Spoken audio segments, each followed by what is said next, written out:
notice is on that table, the Open Meeting Act, and we can say pledge.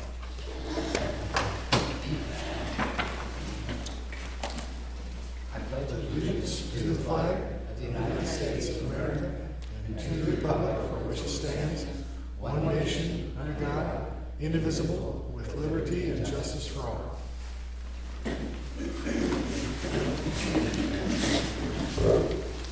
Open meeting at 6:35. And roll call. James? Yes. Bob? Yes. And Larry? Yes. And John Mink is absent, told us he would be a couple, 3 weeks ago, so. We have a public hearing tonight. This will be conducted by Rhea, who represents Northeast Nebraska's Economic Development Group, and they're gonna do some good things for us. So, do you want me to open the meeting, or the public hearing? You can open the public hearing and then I'll just do my little Okay, spiel. so I will then open the public hearing at this time. Okay. My name is- 6:30. Good evening, everybody. My name is Rhea Dean. I work at Northeast Nebraska Economic Development District, or NENED, as we like to call it. You guys currently have a revolving loan fund, and there's money in that fund that is payments received from loans that you guys have provided over the years. So we're putting together a repurposing project. You currently have about $41,000 in funds. We're going to seek to repurpose those funds for some ADA accessibility projects in the South Park, install new ADA accessible sidewalks that will connect the memorial, the picnic shelters, and the restrooms. Add ADA sidewalk ramp improvements, curb cuts to the downtown business district where you don't have them yet. For the city auditorium, better ADA access. ADA is the Americans with Disabilities Act. I should have said that right away, I apologize. And a automated door system for the auditorium here. Construction management and general administration. So I'll just go through the itemized cost of those. For the park improvements, it's $7,585. For the sidewalk and ramp curb cuts in the downtown area, it's $6,975 approximately. The auditorium improvements are $17,151 approximately. Construction management is $2,500, and general administration is $3,600, for an estimated total of 37,811 projects. These projects will benefit people with mobility issues and accommodate the ADA clearance requirements. Does anybody have any questions? You have an economic development CDBG funds. Yep. Now, I was under the impression, I've been told, economic development is one thing and community development block grant is another. You put them together? Let's see. Are you? There's nothing combined in this, if that's what you're asking. This is all So CDBG. the community development block grant, this money is very specifically limited in what it can be used for. What page are we talking about with the economic development? Well, I'm just looking at Crofton's plan, I'm just kind of peeling through it right now.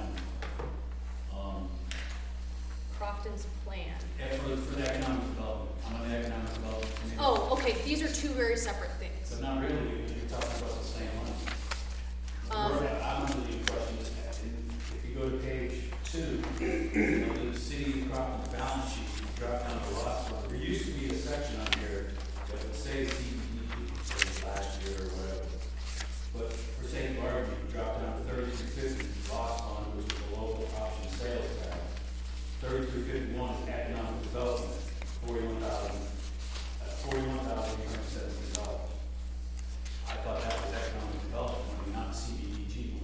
No. That is CDBG money. if we're talking about the same funding, it cannot be used for economic development. Repurposed, Point of an economic development. if you have, I mean, I don't speak for your community. I mean, if you have an economic development committee, that would be a committee that you utilize to promote economic development in the city. But let me see if I can clarify that, okay? Okay. The lost funds are what what the economic development group deals with. That's our sales tax. We give 20% of our sales tax income to economic development. Okay, But the CBDG money is generated from a federal grant, correct me if I'm wrong, that Correct. was issued a long time ago, that was to help blighted areas repair, remodel, upgrade their housing, and some of them were grants they never had to pay back, some of them were low-interest loans.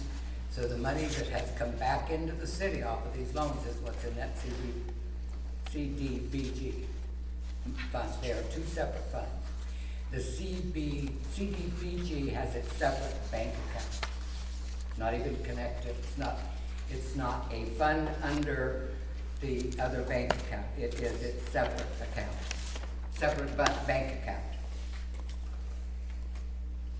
Does that help, Dan? I guess so.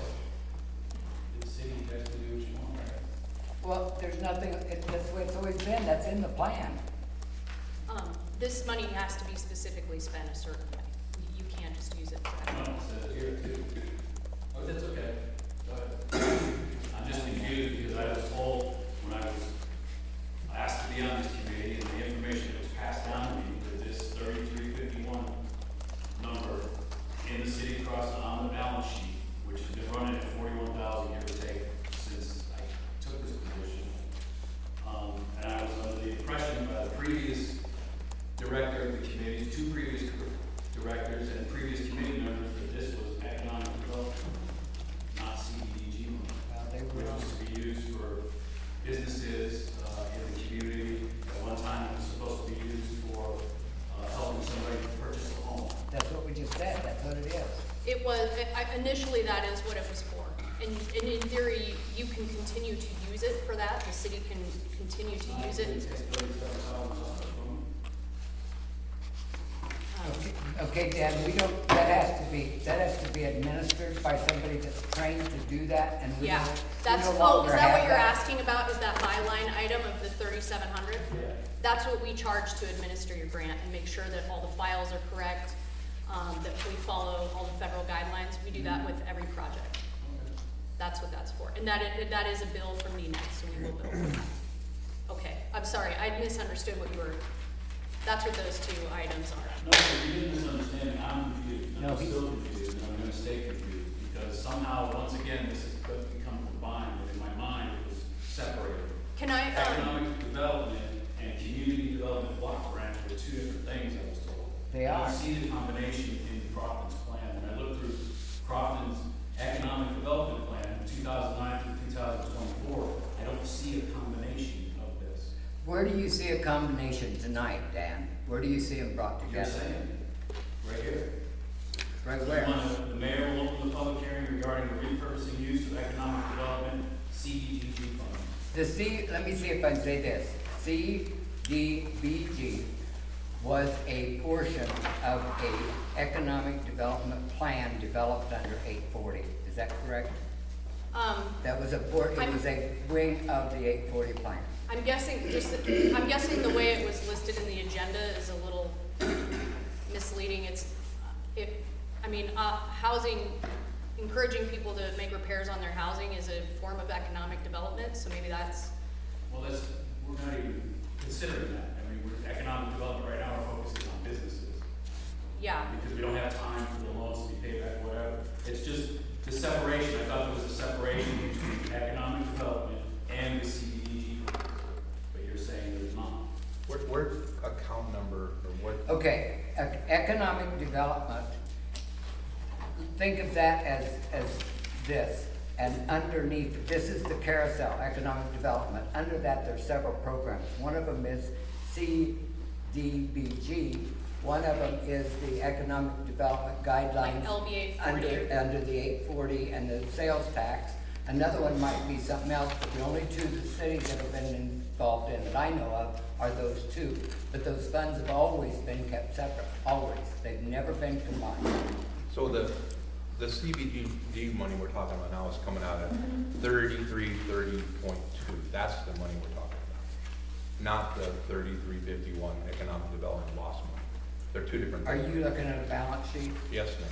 Okay, let me see if I'm with you. They're two separate things. I mean, Yes, they're two separate things. right. The housing rehabilitation CDBG grant 3330.2 is the money we're talking about. Tonight. Correct. That's Yes. not different from 3351, which is a total different entity, not. But I spoke wrong because I said that was the only one, but if you look right above that, the 3330.1 is TIP money, and we were involved in that too.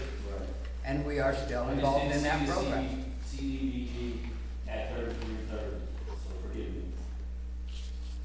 I was looking for it, but I couldn't find it. Okay, so there we that go. was out of me. Okay. And the 51 is the lost money.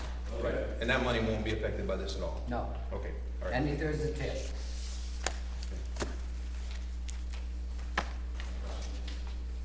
Does anybody else have any questions? Okay.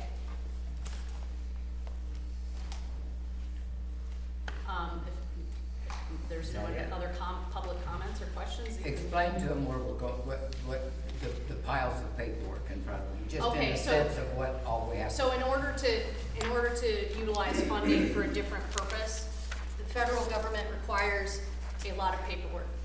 So, the mayor has in front of her, and the clerk as well, they have a few different documents that they need to, that the city council needs to adopt and authorize.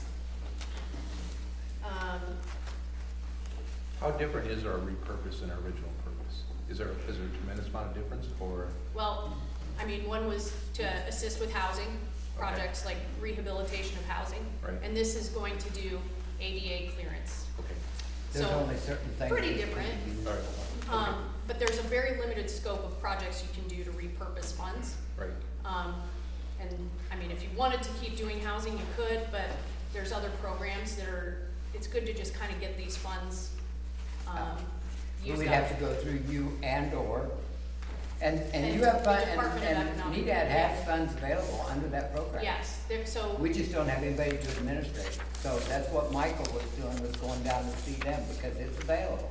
But they will handle all the paperwork. We can't, we don't have anybody trained in it. yeah, you have to have a certified administrator for, and you kind of want it, because there's a lot of documentation. As you'll see, the mayor and the clerk will be signing 5 documents tonight. So, the first thing is, Yeah, Sorry. I got another question. oh, here. I'm sorry. That's okay. So this says in the resolution, it says that the city will cease use of the RLF program. Has all that money been, is it all paid back? Is the program over? I believe that means that we won't be loaning anymore, Yeah. but that which is You out, are- there's one we are still collecting. You're gonna from. shift out of, So there might be some money still coming into Yeah, this there will be account. money coming in, yeah. And then what happens with the approximately $41,000 when you only have 38? so you can, We can feed that? Can we keep it, that was my question too, we just add to it with this that keeps coming in till we have to do something else? that I'm gonna have to check with the Department of Economic Development, depending on what it is, if you can find a worthy project. But we have to make sure that the Department of Economic Development is okay with continued use of this funding. Or if they, I mean, you still have an active account, there's still funds coming in. So can we find another project down the road, or did those funds need to be relinquished?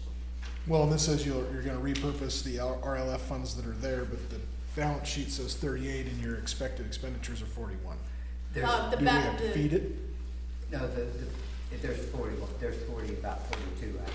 The But expected, you have to take that balance sheet as last year's balance, so you have to add this year's profit and loss, plus some adjustments, so it's, the bank account is 41, look at your bank account. If you look at the Balance sheet says September item 12th. 1035, it shows 41,000.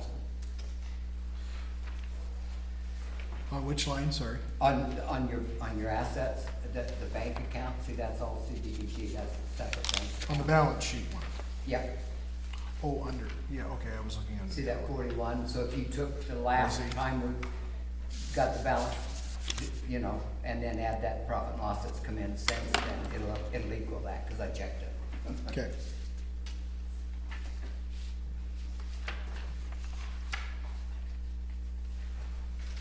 When are these jobs supposed to start? So I'll send in that we're notice that we're repurposing these funds to the Department of Economic Development. They'll review it and approve it, hopefully. And then I'll also have to do an environmental review, and that can take a little time, hopefully 4 to 6 weeks, but sometimes it can take about 3 months. And then, once we get full environmental clearance and we have approval from the Department of Economic Development, I'll let you guys know you can proceed with the project. Sometime next time. Yeah, yep, but you'll have it approved and then you can, yeah. Did you say 4 to 6 months? Yeah. Huh? Did you say months? Weeks? Environmental, 3 to Okay. 6 months for the environmental review. Depending on, what their workload is, so. We can't do anything until then. Yeah, no, not until they completely clear it environmentally.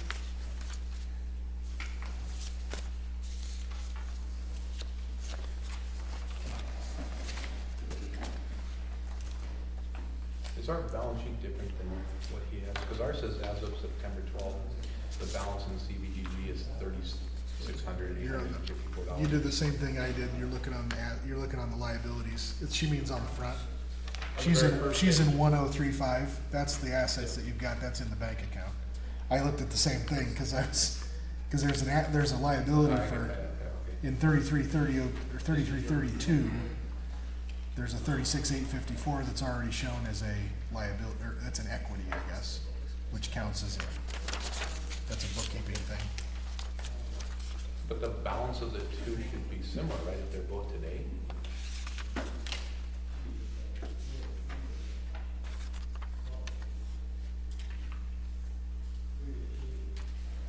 What was your question? What's your question, Bob?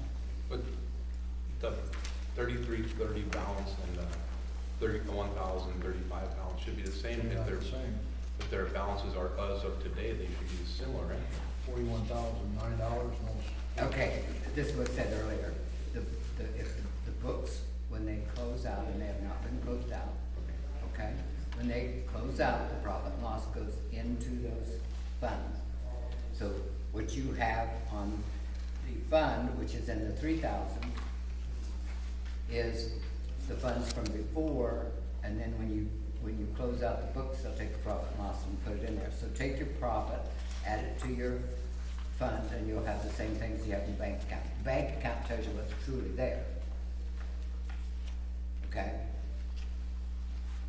Because that's where it went, so that's not always the case, but in this case it is. I would like to know that I printed these sheets out for you guys, and when I came back to put these out on your desk, my staple was taken out. So I had to restaple this. I don't know for what reason, but that was that is what I noticed when I came back today.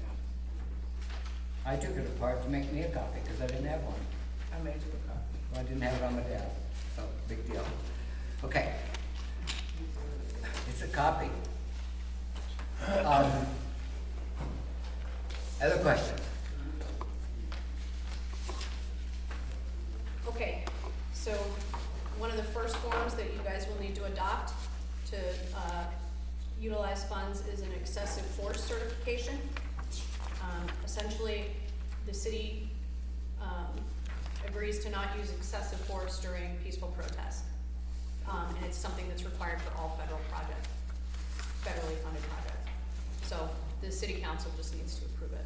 So we need a motion to approve Motion that. to approve, and then the mayor and I believe the clerk also sign. or test. Yeah, there's several of them, yeah. Yep. Do I need to close the hearing and call for the motion? Yep. Okay, so let's close the public hearing at, would be at 6:55. And then I would ask the council for a motion to approve or not the repurposing as stated. Well, approve the resolution. That's a resolution, Oh, is it yeah, not? you also have a resolution, so we can do that So first. if we approve the resolution, that would be resolution number, You'll have to mark it, because I didn't put a number in. we mark it as to the date, so 9/12/22 would be the resolution number. Okay. 9/12. resolution is it? Is it this one or this one? It's the resolution to amend the revolving loan funds and repurposing. This one.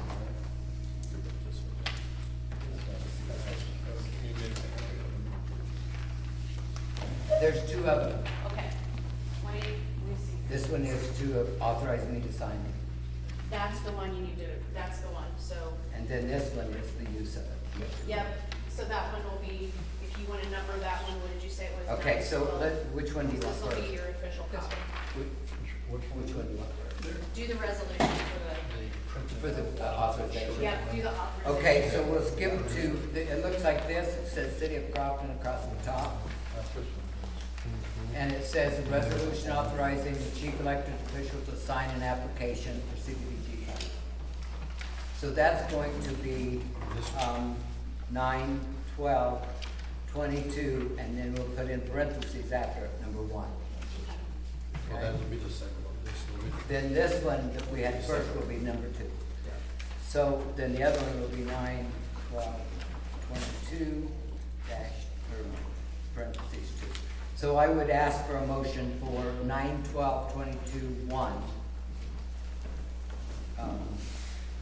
to be approved. Make a motion for 9/12/22 be approved. Okay, motion by James. I'll second it. Seconded by Mr. Pike. And the roll call will go, Bob, Yes.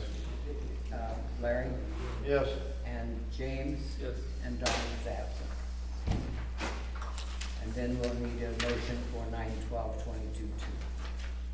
Is that the law against the use of excessive force? No, that one No. is, authorizing the mayor to request. That's to do, Oh, that's- to do the actual Okay. motion, yeah.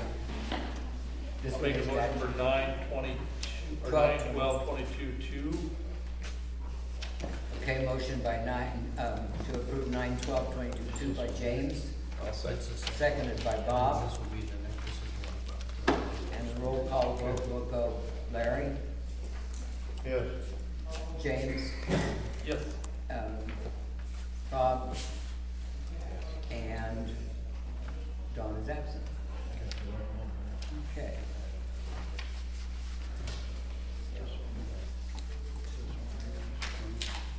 So that takes care of those two.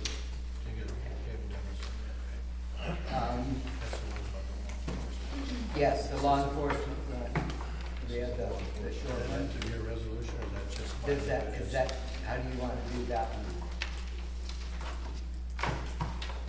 Certifies that the Nebraska Department of Economic, that the city council has adopted a policy of enforcing applicable law, that law enforcement. That one is the no use of excessive force during peaceful protest. We don't need a resolution just to approve it. You need to, basically adopt that policy. So you can sign it, but the city needs to adopt that policy. So if you guys want to formally adopt it, Yes, yes. Or we can approve it. Yes, Mike said he would prepare a resolution to go with this. So we would do 9/12/22 okay, okay? And he'll draw that up and then we'll get a copy to you. perfect. So, we need to adopt, 9/12/22. I'll make a motion to adopt 9/12/22. Okay, motion by Bob, Second. second by Larry. We'll start with James, Yes. Bob, Yes. and Larry, and Don is absent. So that takes care of all three of those. Procurement procedures and code of conduct, is that the other one? That we have to sign, that we have to get. And I think the last item, item H, notes that it needs adopted by the city. Is that correct? Which one? We said something. It's a lot of papers. Yes, it is. Okay. We did this one. These are. Oh, I bet. Let's see. Yep, that's the one. Procurement procedures and code of conduct.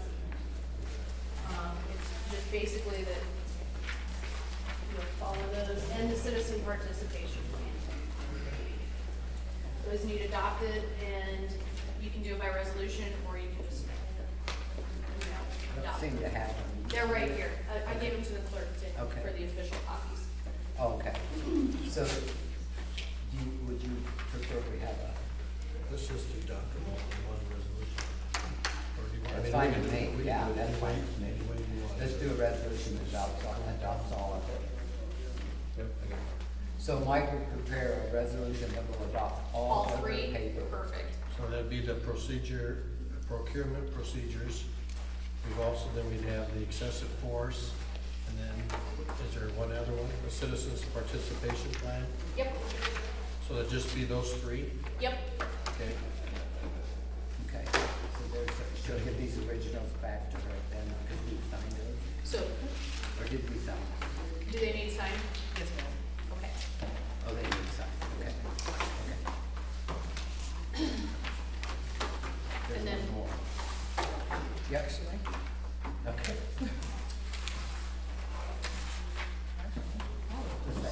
Because we know where they are. Okay. So this is gonna, that resolution is gonna take care of all. Yep, just those three. Yeah. Are we gonna separate these out? How do you want, I can do it. I'll just prepare one for each one, so we can number it easier, don't you Yeah, think? we want this count. Yeah. So we already have 1, 2, and 3. Yeah. So And this would be 4 and 5. The procurement is 4, or this, or that, I think it's 4. I think the procurement's 4. Okay, so we have procurement, conduct, and then we have, the citizen participation. Do we need one for the citizen So that would be- participation? If you feel that resolutions are the way you wanna do it, then I would do it for 4 that and as 5. well. Okay. So 4 will be, can we do those together? Can we have a motion to approve 9, 12, 22, 3, and 4, or 4 and 5? Make a motion to approve 9, 12, 22, 4, and 5. And the second? I'll second. Who was that? Bob, okay. I wanna get those people to sign. Okay.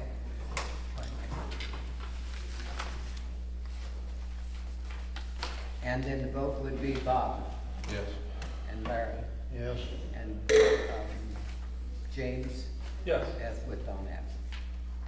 Okay. I think we're done. All right, You want us to sign these that would be wonderful. and then you can take them with, And then I'll just need the resolutions, and they're signed and sent to you? certificate of, or affidavit of posting, That will come from there. and, or proof of public posting. Oh, you got it, yeah, Yep. all right. And the blue one.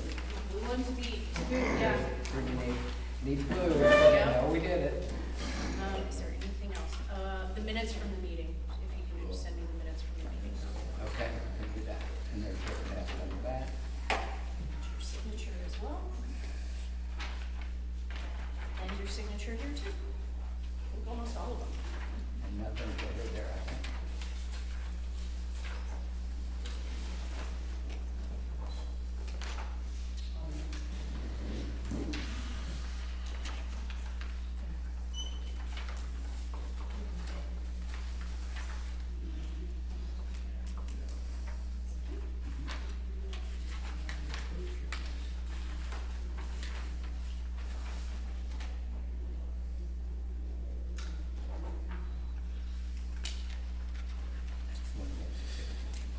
Yep.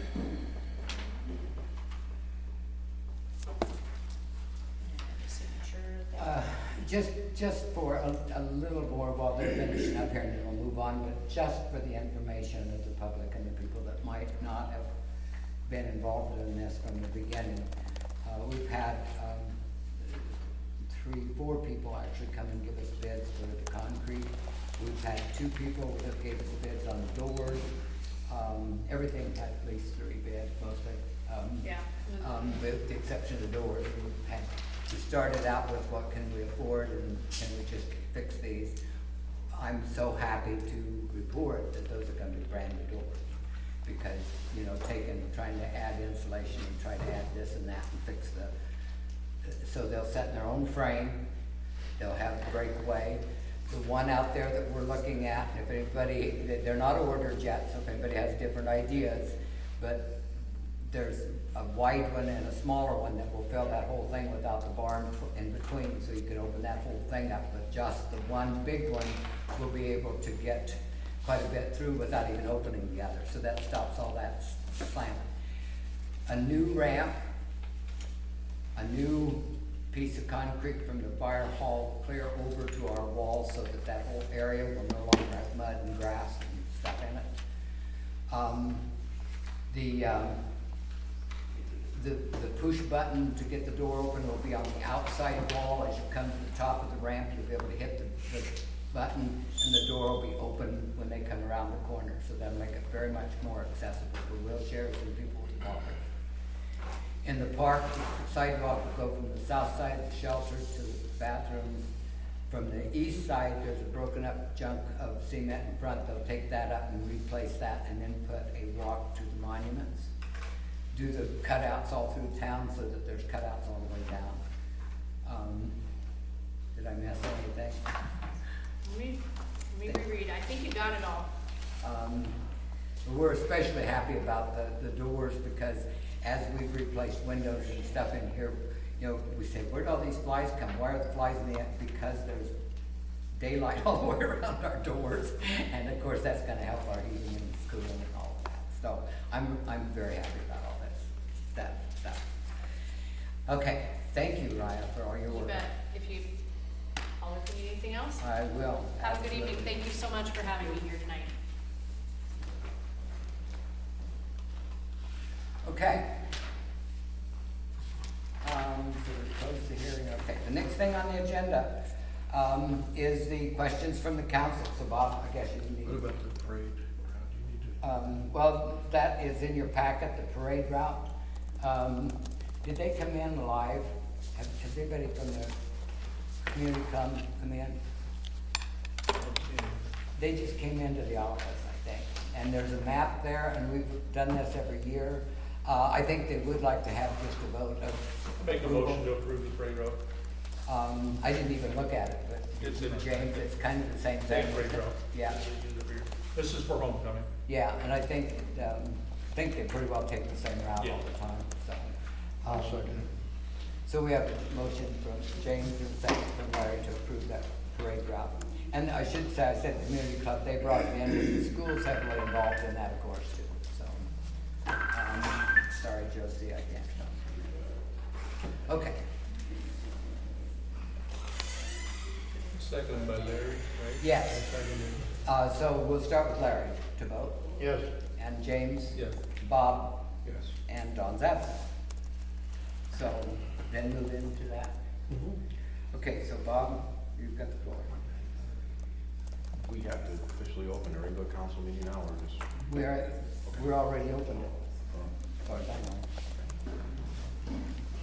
Well, it was brought to my attention that there was a money bag found in one of the drawers with some cash and checks.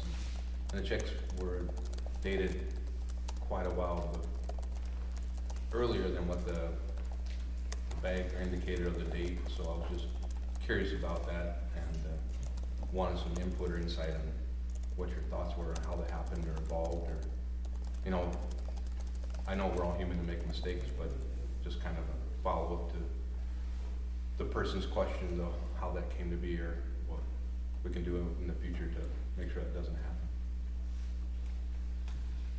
Well, since I don't know anything about the incident, and I don't know who would have access to that drawer other than our clerks, and or me, or anybody that I guess has a key, which would be our 2 police officers. I don't have an answer for you, because I don't know what you're talking about. So you didn't know there was money in the filing cabinet? I don't know that there is, do you?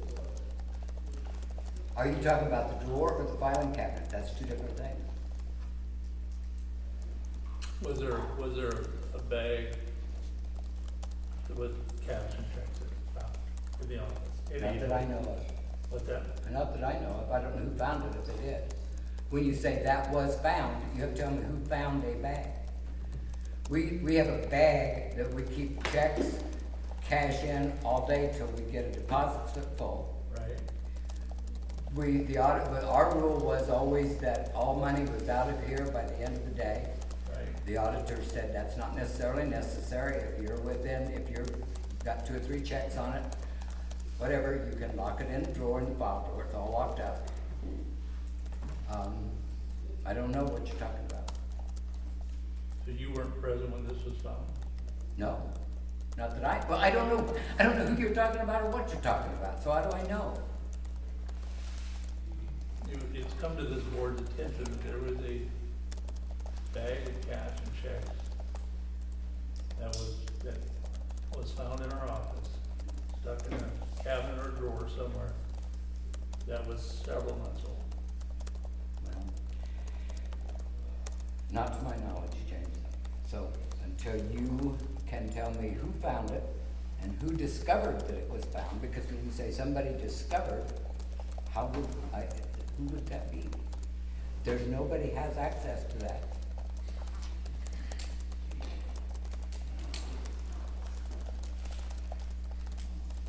So was it a hearsay, or was it someone's actually standing there saying, oh, I found this?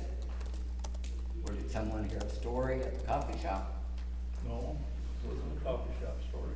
Okay. You just said that after every day, the money should be in the bank, I right? said that was our practice. So that was 2 months, or possibly 3. You just said that. I don't know what you're talking about. There's a filing cabinet in the office. I hope you know we're talking about that. Okay? If you want to establish I that. got called down, and so did Mr. Evans, by the police chief, and he's sitting right there. And he said, we found some money, and it was the secretary that found a bag of money, roughly about $2,390, roughly. I don't know the exact number. Some of those checks were 2 or 3 months old in that bag. Well, And you didn't know that there was no money in that filing cabinet whatsoever. You're the lady that's in charge here. don't you start chewing my this. Don't you start making accusations about I what said- I'm supposed to know. Mr. Carter, you found that bag? No. But, And why wasn't I Wait a told? minute, you're gonna let everybody talk. Okay, Mr. Carter. okay, so what actually happened is that I was asked by Mr. Pike to be down here to open the door for them because there was a report that some money had been found. They just wanted to come in and look into what happened. So I do have a key, so they just came, and they didn't do anything, they just came down, they really met outside the door. They went into the vestibule, they didn't look into anything, they didn't search anything, they didn't do any of that. They talked, they said they were gonna call the attorney. You know what? But they were investigating the report that they got, that the money back was He found. just- I he did just not said- find the money back. He just said it was found in the drawer, so they couldn't open that drawer. They were just in the vestibule. Well, but from what I understand, it was reported to them that the money was found. They didn't find the bag, I didn't find the bag, but the bag had been found. Didn't you just tell me that he's the one that called you down and told you it was in there and found it? I said he called me down to the office down here. I did not say, I said he called me down office with Mr. Evans. Called us down to the city. We stood outside and we talked. That's not what you just said. Okay.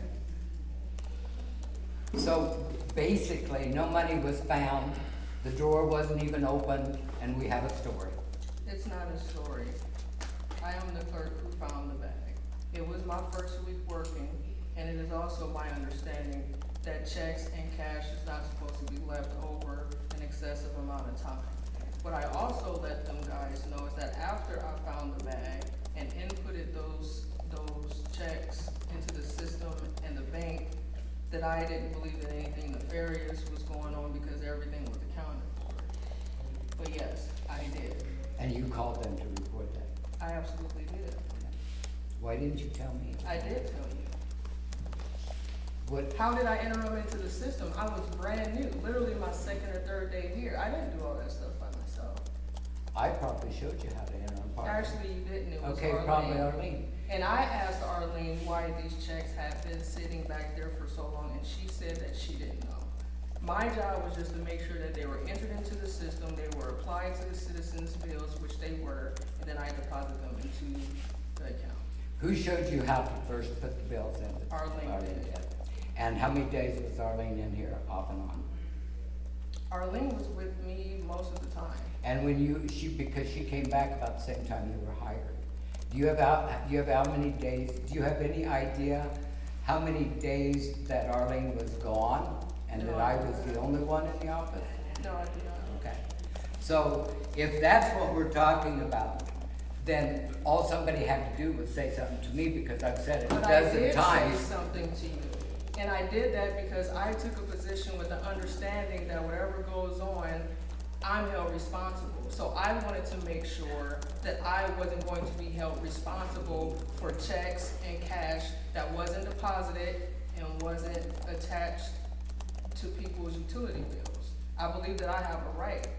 Absolutely, you have a right, but you could have asked me. I did but- ask you, Okay, just like I printed out that budget sheet that you said you didn't have.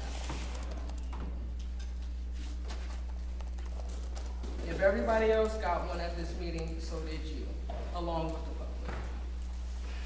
So you were not aware of this bag of money? It was the first purchase.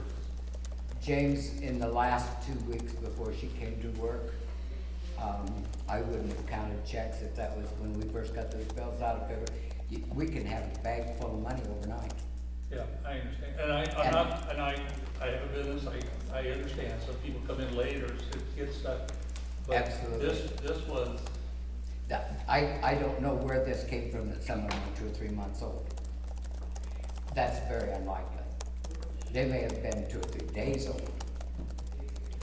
If they came in on a Thursday and the office was closed Friday, Saturday, Right, Sunday, by Monday. and we didn't get them in Monday, they're 5 days old. right, these were, from what I understand, these were a lot older than 5 years. Well, I wouldn't know, because I didn't put them in the books. Obviously, she did. So when Arlene first came in, I don't know, Megan had put some in, I had put some in. I guess my question was those, what is our checks and balances? What is our checks and balance in the office? Well, let's see, Receiving and, most of the time, well, here's one thing. And I think that we talked about this a great deal.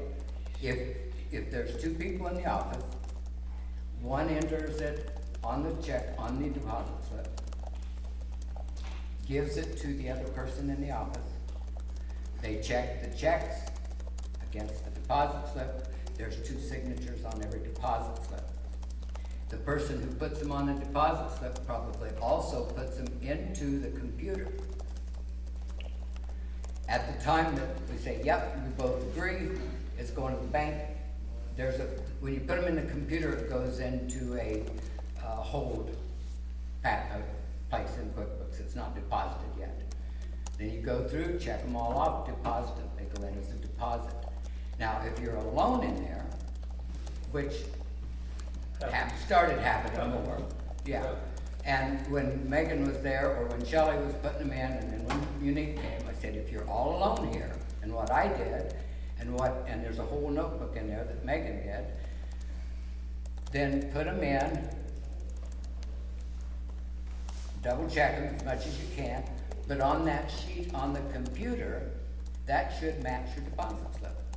Okay. Print that out, put it in the book, and you got two pieces that say the same thing. And then those checks in cash go into a Then and then they go to the bank. yeah, but what, let's say they, like you said, sometimes they come in Thursday, late Thursday, we're not open Friday. Where does that money go in the office? Always, if it's still in the box, if it's left in the box, if nobody's here, it's still in the box. Yeah, what if But if it's left overnight, it goes into the locked drawer and kept in the file and is cabinet. that where you found this bag? I believe there was some in the file cabinet and some in the actual computer desk as well. But I wasn't the first one here that morning. Arlene was already working. I guess as a council, we're just trying to make sure this doesn't happen again, that checks are administered to the city, that they should be expedited to the bank.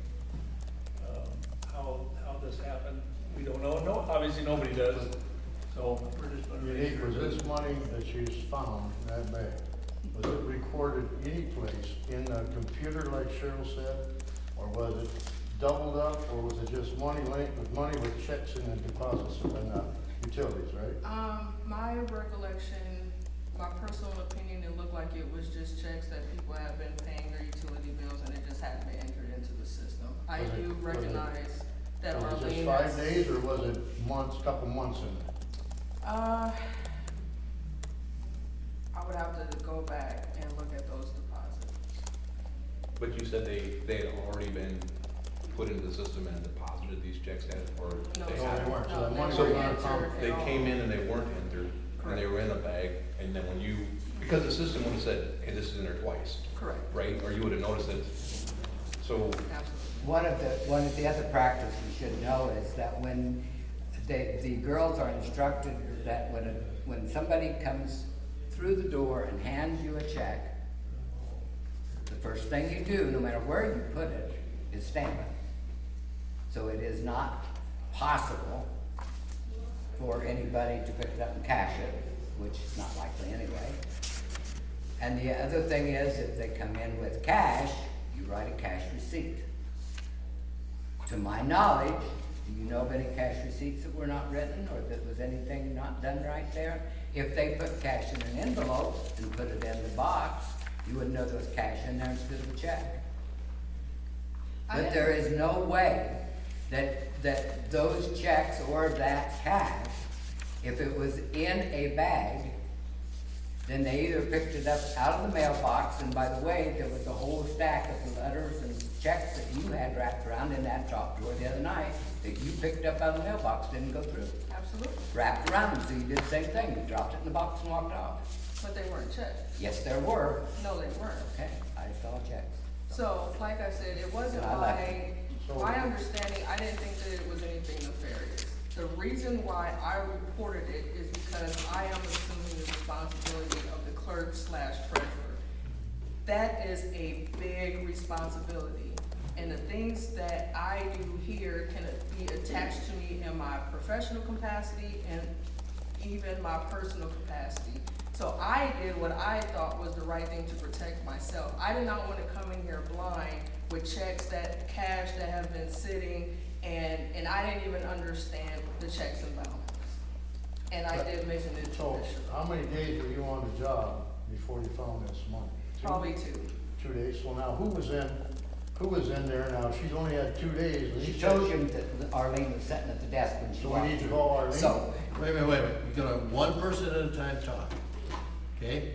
and I'm answering your question. Arlene was sitting at the desk when she walked in. We are not calling Arlene. Arlene just finished bone marrow transplant, and she is not being called in on this. So she only had 2 days on the job. There's no way that she'd have any way of doing things. She This couldn't money ask was me. not- Hang on. Okay. This money was in there because there was some checks from stuff from June and July. She didn't We say found it- that. Wait a minute, let him finish. Okay. Jeez. This is the third time. So there was. Well, you gotta let him finish, okay? You get to talk, then he gets to talk. That's just the American way. Well, it just don't, reason if Arlene, yeah, she's in bad shape, and I'm not arguing that point. But at any time, did you know money was even stored in that cabinet? Absolutely. And you said you didn't know there was any money in the cabinet. I didn't say that. So at least it's a procedural thing, somewhere along the line. Wait, no, may I have my say now? I Go ahead. did not I'm say listening. that, I'm that I listening. didn't know there was money in that bank, in that box. You came in here and said, there's money in the drawer, there's money in this, there's money in that. I said, I don't know what you're talking about. Did not say that I didn't know money was kept in there. I certainly do, that's procedure. I just told you, it's locked in the top. If I tell the world where we keep our money, let's do that. Procedure is, there's no money kept here. But it happens when we're working until 9 o'clock and somebody drops money off in the box. We don't have it picked up. Most of the time, if it's me here, I leave it in the box. Out front. Don't even put it in the office. But my thing here is, and I have to say this, and then I don't expect an answer, but if you've been on the job 2 days, it would only make sense to me that you would go to your direct supervisor, who would be me, instead of calling in the council. I did tell you. I talked to you about everything that goes on into that office. You didn't ask me anything specific, Unique, or about how long that was there, and I talked about it was there for a while because we were behind in putting stuff in the bank, so, you know. You know, I think This the is point, just- listen, no, listen. no, you're gonna listen right here. Mr. Evans, you had a comment that you'd like to make. Well, it's a procedural thing, because obviously if these checks and cash that were, somebody had to bring to the office, that had to be documented and recorded, right? And then when you went to put them in again, they weren't in the system, documented, recorded, then there's confusion there that I don't understand. Who said they were documented or recorded 2 or 3 times? Who said that? You said when people bring in cash, you give them a receipt. If you're there, if they're in a box or in an envelope, I also said that. If you don't know it's there, you can't document it. Occasionally, if there's a $20 bill, it'll be for the camping or something, it'll be left overnight. But if somebody pays a bill with $500, it's gonna be in the bank. But this was $2,300 that never got documented coming in, that all had to come in after hours during that time and end up in one bag. Right? Thursday till Tuesday can be, there's days that we've taken 3 deposits for $2,000 each to the bank in one day. Well, the bottom line is this, we don't know what the dates were of any checks, we know the amount. You know, the key part of it is do we have a process? That's I think is where you guys are going, right? Is there a process to make sure that And it's we not worked an that- issue? and it we really worked doesn't that make out any- with the auditors, And and it doesn't they- make any difference who found it. It's Yes. a matter of the process. Right, just the process. I guess my opinion, if it's dropped in the box after hours, it should stay in the box after hours until the next morning. Agreed. And if that is Monday morning, then those deposits that should be accounted for. And by the end of that business, they take it to the bank. Obviously, that's not our procedure. Oh, yeah, it is. And the other thing. Most of the time. Well, James, I'm not the one that does it all the time, so I I can't say it's all the understand. I time, understand. but that's our procedure. Right. And the my other one business. is if we go to, it doesn't make any sense to go to the bank at 5 o'clock and bring all the mail in and put it in there. Leave it in the mailbox till you pick it up I the next morning. have no problem with that either. I think everything should be done. There's by very few the- days that anything comes in that mail, but there's not money in it. Oh, I understand that, but it should be done by the end of business day. If we're gonna pick it up early and get it into the bank. Right. Don't pick it up and leave it in there. Right, that should be our procedure. Well, We're on the That's same been page. our procedure. Well, it has been, but it must not be followed to the letter. That could be, What's that? that could be. Right. You got 3 or 4 people in there. This summer, we've had 3 or 4 and scattered. Right, and I understand. I'm assuming all 3 or 4 people know the procedure. Well, Obviously not. I mean, if they did, we wouldn't be having this discussion, correct? well, maybe there wasn't that much in there. We don't even know what was in there. We kind of do. No, we don't. Okay, I'll find out. So if we had a locked box, which we do, we put the water bills and stuff in a locked box and it's locked from the inside, am I correct? You can't get it unless you have a key, right? That's right. How did that money If you're alone and you don't have time to do all this, why did anybody take it out of that lockbox and put it in a filing cabinet in a bag? If it's secured in that area, why would somebody take it out if you're the only one in there? It wouldn't make sense. It goes back to our discussion, it's procedures. And obviously not everybody knows the procedures, and we probably should educate. Well, let me throw something out there, too, something else out there. Suppose that person picked all that stuff up out of that box at noon with every intention of getting it to the bank by 4 o'clock. And instead, all kinds of things broke open, and the phone rang off the wall, and 20 dozen people came in, and all the councilmen came in and wanted 50 pages worth of paperwork and all of the things that happen in an office. And if you've never been in one like that, surely, James, you've had days like that. Yep. And so if something like that happens, you lock it in the cabinet so nobody, because if you're in there alone, you gotta go to the bathroom once in a while. And if you're gonna leave that door open, you lock it in the cabinet, even in the middle of the day. Unique, was that cabinet locked when you found it? Yes. Okay.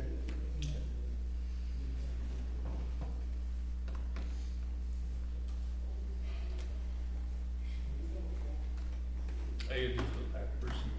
This goes back to procedure. But I'm not gonna disagree with you. There are days where you get to the end of the day and 50 things happen and you're not expecting them, and things do get. The auditors have been talking with us about different procedures for quite some time, and we've developed different scenarios, and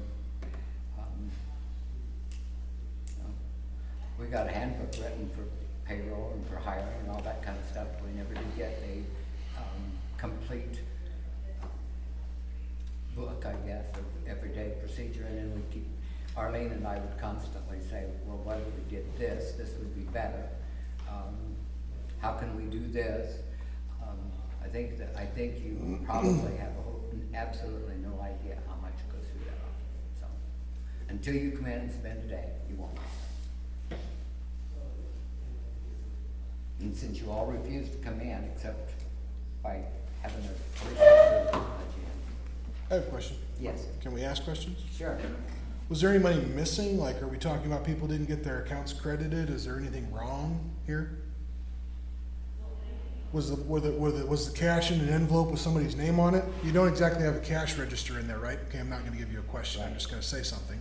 You don't have a cash register to put it in. You don't have a POS system to track people's payments when they bring them in. So if I bring an envelope down with Crofton Journal written on the front of it and throw it in the box, if it's taken out of the box and put in a bag and put in you don't have a cash register, what are you supposed to do with it?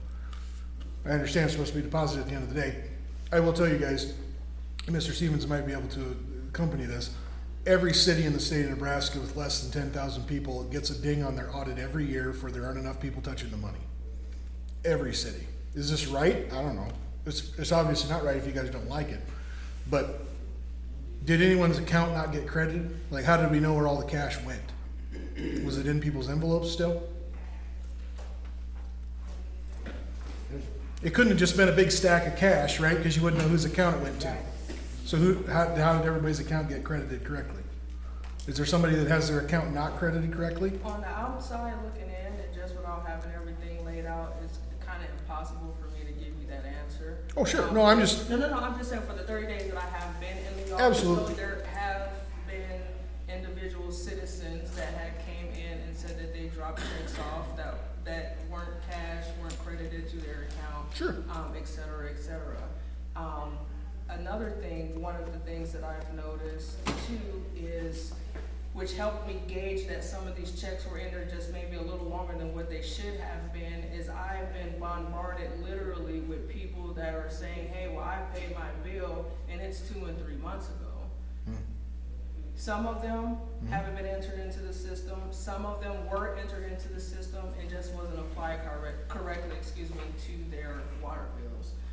So when I found the bag, me and Arlene, we did enter those in together because that was a part of my training. She showed me how to do that. And at that time, everything was accounted for. All the checks and the loose money was applied to people's water bills, and it was sent to the bank. Perfect.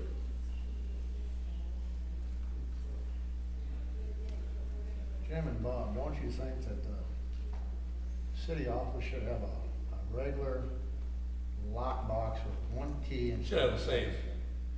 I think we should have a lockbox. If there's money left overnight, if you're there by yourself, right there. If it goes back to whatever's in there in the morning, should be taken to the bank that day. It should be. There By is the a end of the safe. It should be. And We got night depositories. Oh, I'm sure it is, I'm It's a not, fire, I'm sure there's, so, but, you know, a locked box, they can walk out with it. oh yeah, I understand, they We're can walk talking out. about one that gets put in the wall, some cemented down, so nobody can walk off with it, Cheryl. I don't know how crazy of a thief you'd have to be to walk past the police office, try to carry out the safe. Crooks have no time for it. I've got a couple guys that might try it. All right.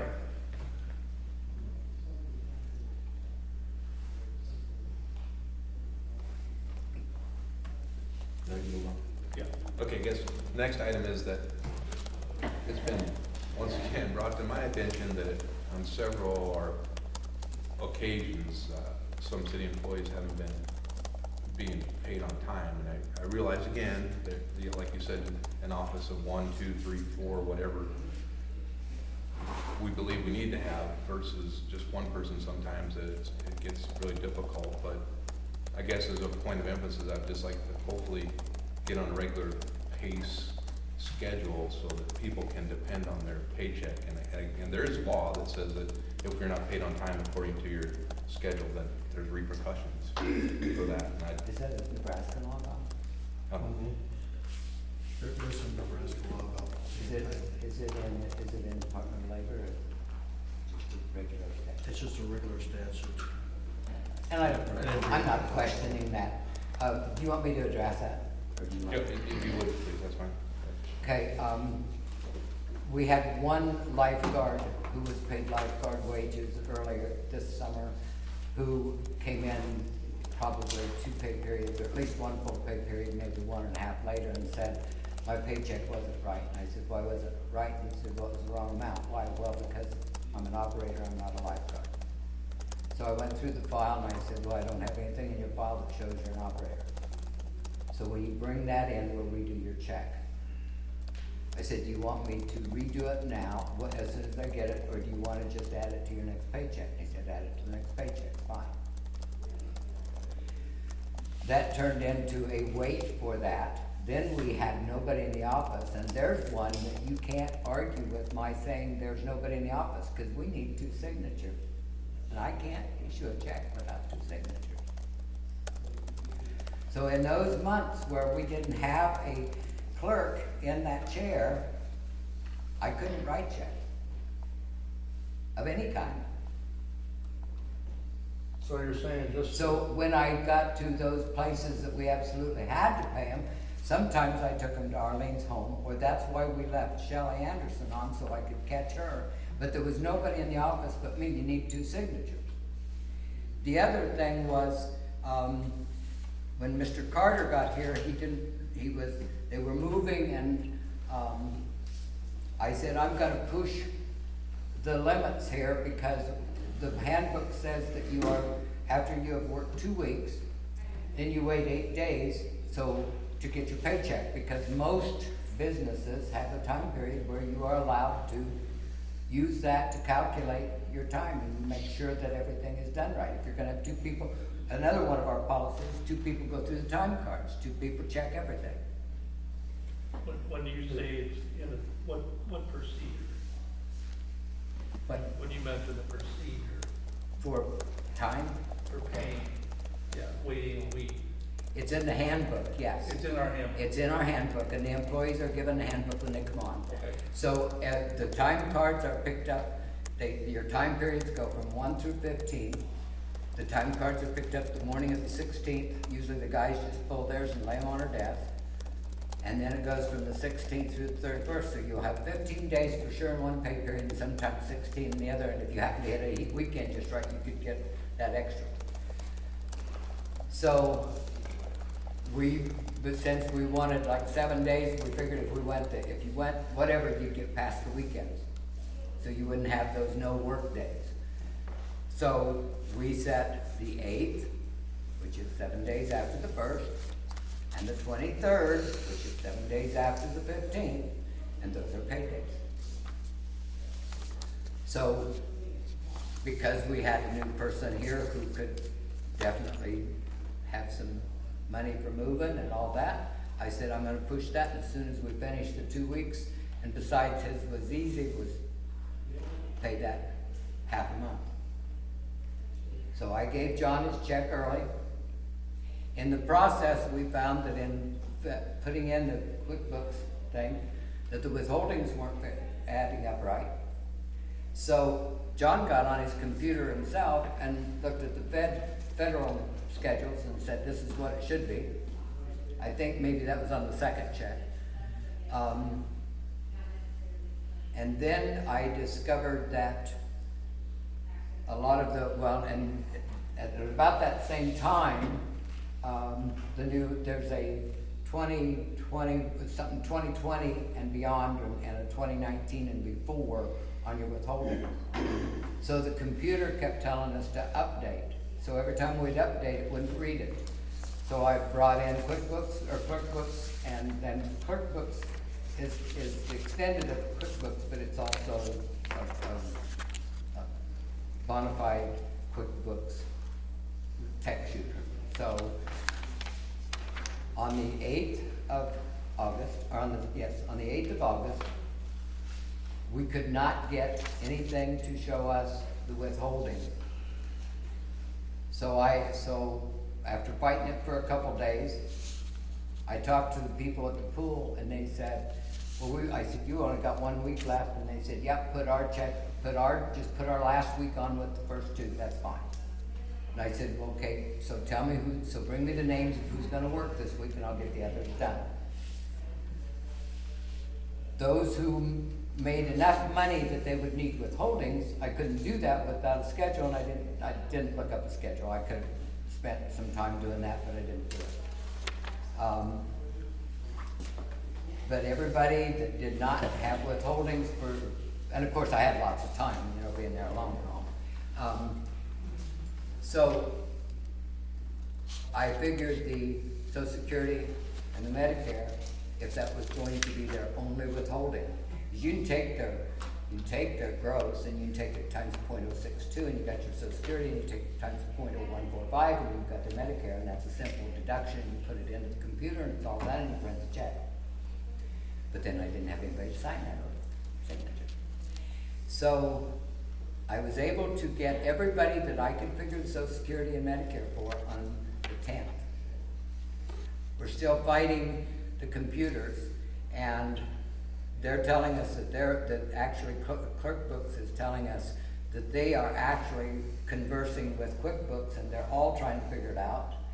And I'm pretty sure that, I know one of them there, I'm pretty sure it was unique, when we got, on the 12th, when they got on there and started running it and started highlighting stuff, and she said, oh, I think it's working, and it was almost like the heavens are shaking, and everything's backloading and picking up, and she's saying, oh, I think we got it. So we got the program to work on the 12th, and the rest of the paychecks were issued. Our maintenance guys didn't care. I don't think anybody cared, but that was one time that they were late. When Unique had her first 2 weeks in, she wanted her paycheck early. I told her that I could do that maybe one time, but I wasn't going to do it every time. And that's where we agreed. She was never paid late, nor was John. John was paid late. The regular paydays are the 8th and the 23rd. Everybody got paid on the 10th. And that was after I got with QuickBooks and fixed the system. You did That is fix why that system. So I wasn't on the phone with Melinda for almost an hour fixing the payroll? Well, you couldn't do it alone, so don't tell me you did it. I just said I got on the phone with QuickBooks to fix the No, system. you just said I fixed it. The point is, John got his No, the paycheck on point the is, 20. it was on the 10th and it was And late. I just And you explained sat that. here and said that nobody cared, but if you don't live paycheck to paycheck, then you probably wouldn't care. He wasn't even paid early when he first John, started. are you upset about this? Well, Did you ever tell me that you had to have that paycheck and you would fix it again? Well, You I could don't have, wanna- you could have done, I could have come in there and you could have got on the deal like you did the first time and we could have just deducted it. I don't remember that you were paid late, but we can check that. Well, I'm not gonna sit here and discuss my pay issues publicly with the public. That's what I think. Because I don't think that's appropriate, but I don't either. I will say that there was a couple of times when Arlene was out and she was sick. And there was no one to sign, no one there to give the second signature. So when a couple of days went by, you went to Arlene's house and got paychecks, and just so people could get paid, because time was going. And, you know, that's one of the consequences of not having, you know, the people properly, set to sign checks and whatnot. But since that, all of that's been remedied, though. And so those things are really not an issue when you have a second person that's there to sign checks. And I think there's one or two other people in the community. So if Arlene did get sick and was way down in Omaha, you know, the check signing thing wouldn't really be an issue. But, I do know that there were folks at the pool that came in and had expressed, you know, about their checks being, not paid on time. My concern with you, you know, being transparent is that I did bring it up, you know, with the mayor, that, hey, if these kids are coming in asking where their checks are, it's important that we pay them on time, because in the state of Nebraska, especially under the Department of Labor, if you don't pay people, if you have a set payday, then you can be charged up to 3 times what that payday is. And the tragedy of it is that you'll end up paying that person, but the double payment that the state takes from that wage goes to the state, because it's considered as,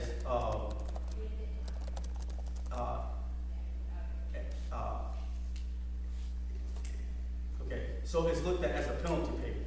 So because it's a penalty. I don't think we went into that much detail, John, but you did say that there Right. were So- consequences. Right, And so I most understood people that. don't actually get it, it actually goes to say, but they still get their, Doesn't matter where it goes, if we're Right. gonna have consequences, but that, you know, we don't need to, the point is that there was a problem with computers, there was a problem with the timing, and there was a problem with the signatures.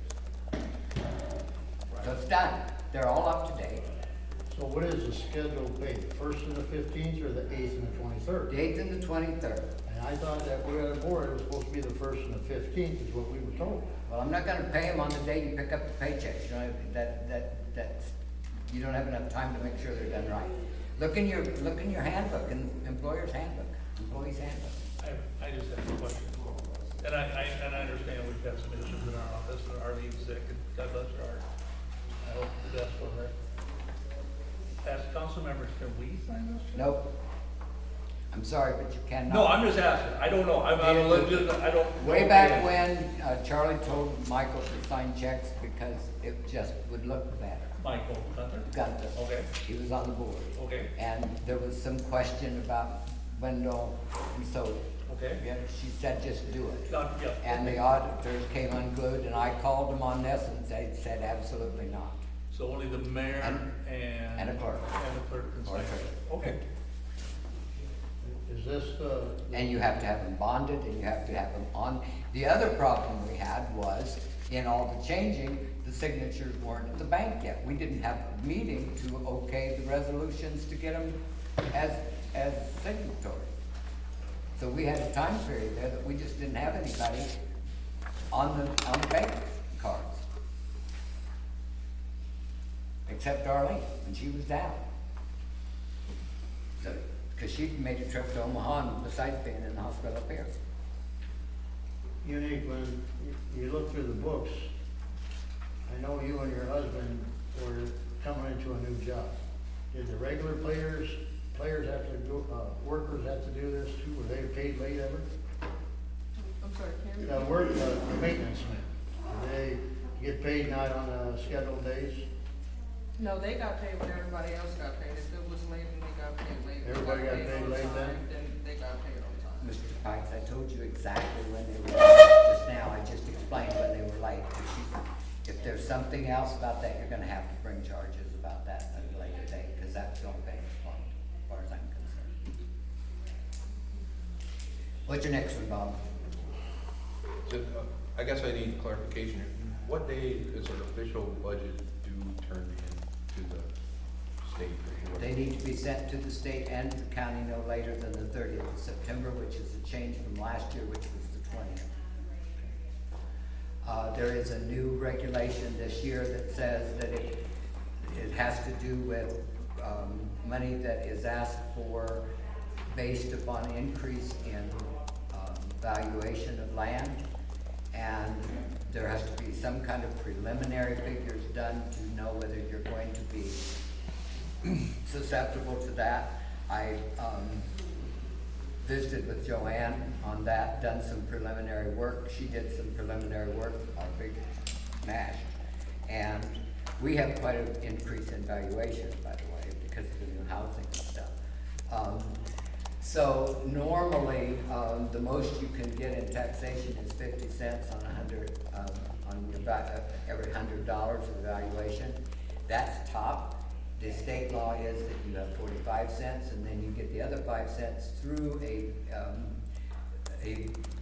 page that gives you a support lid or whatever, so you can get more of that extra 5 cents. We've used our interlocal agreements where we actually pay, like Northeast Economic Development, so forth and so on, and then we support the fire department, so we get to take the cost of their water and so forth.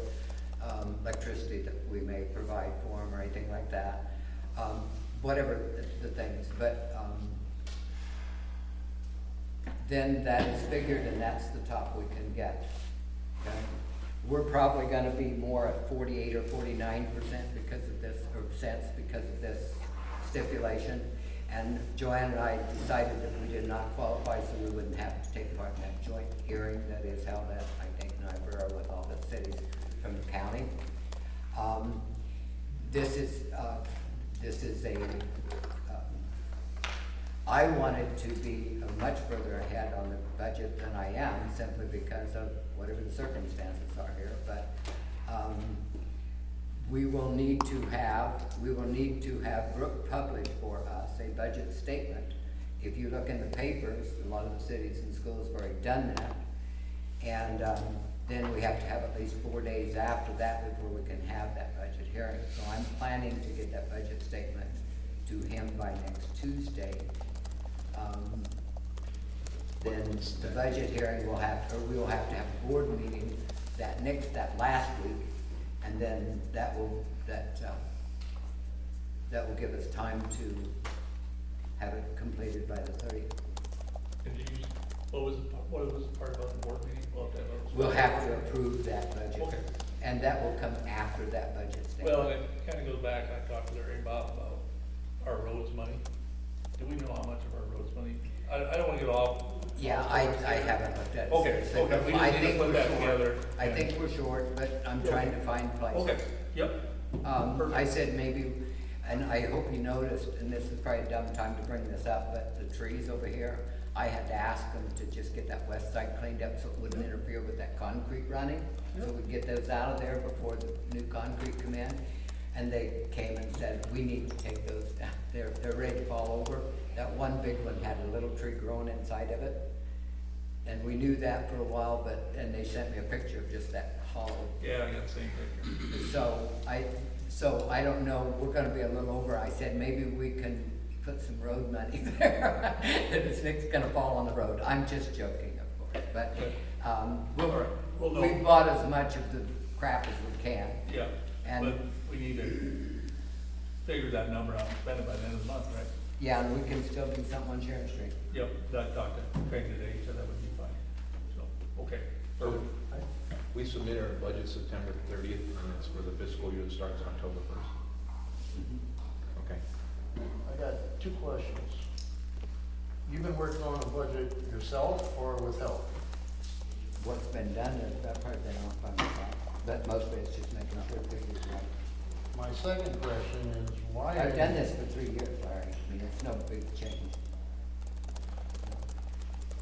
why haven't you called the board together to sit down with us board? We have visions on the budget too. We have views that we like to see.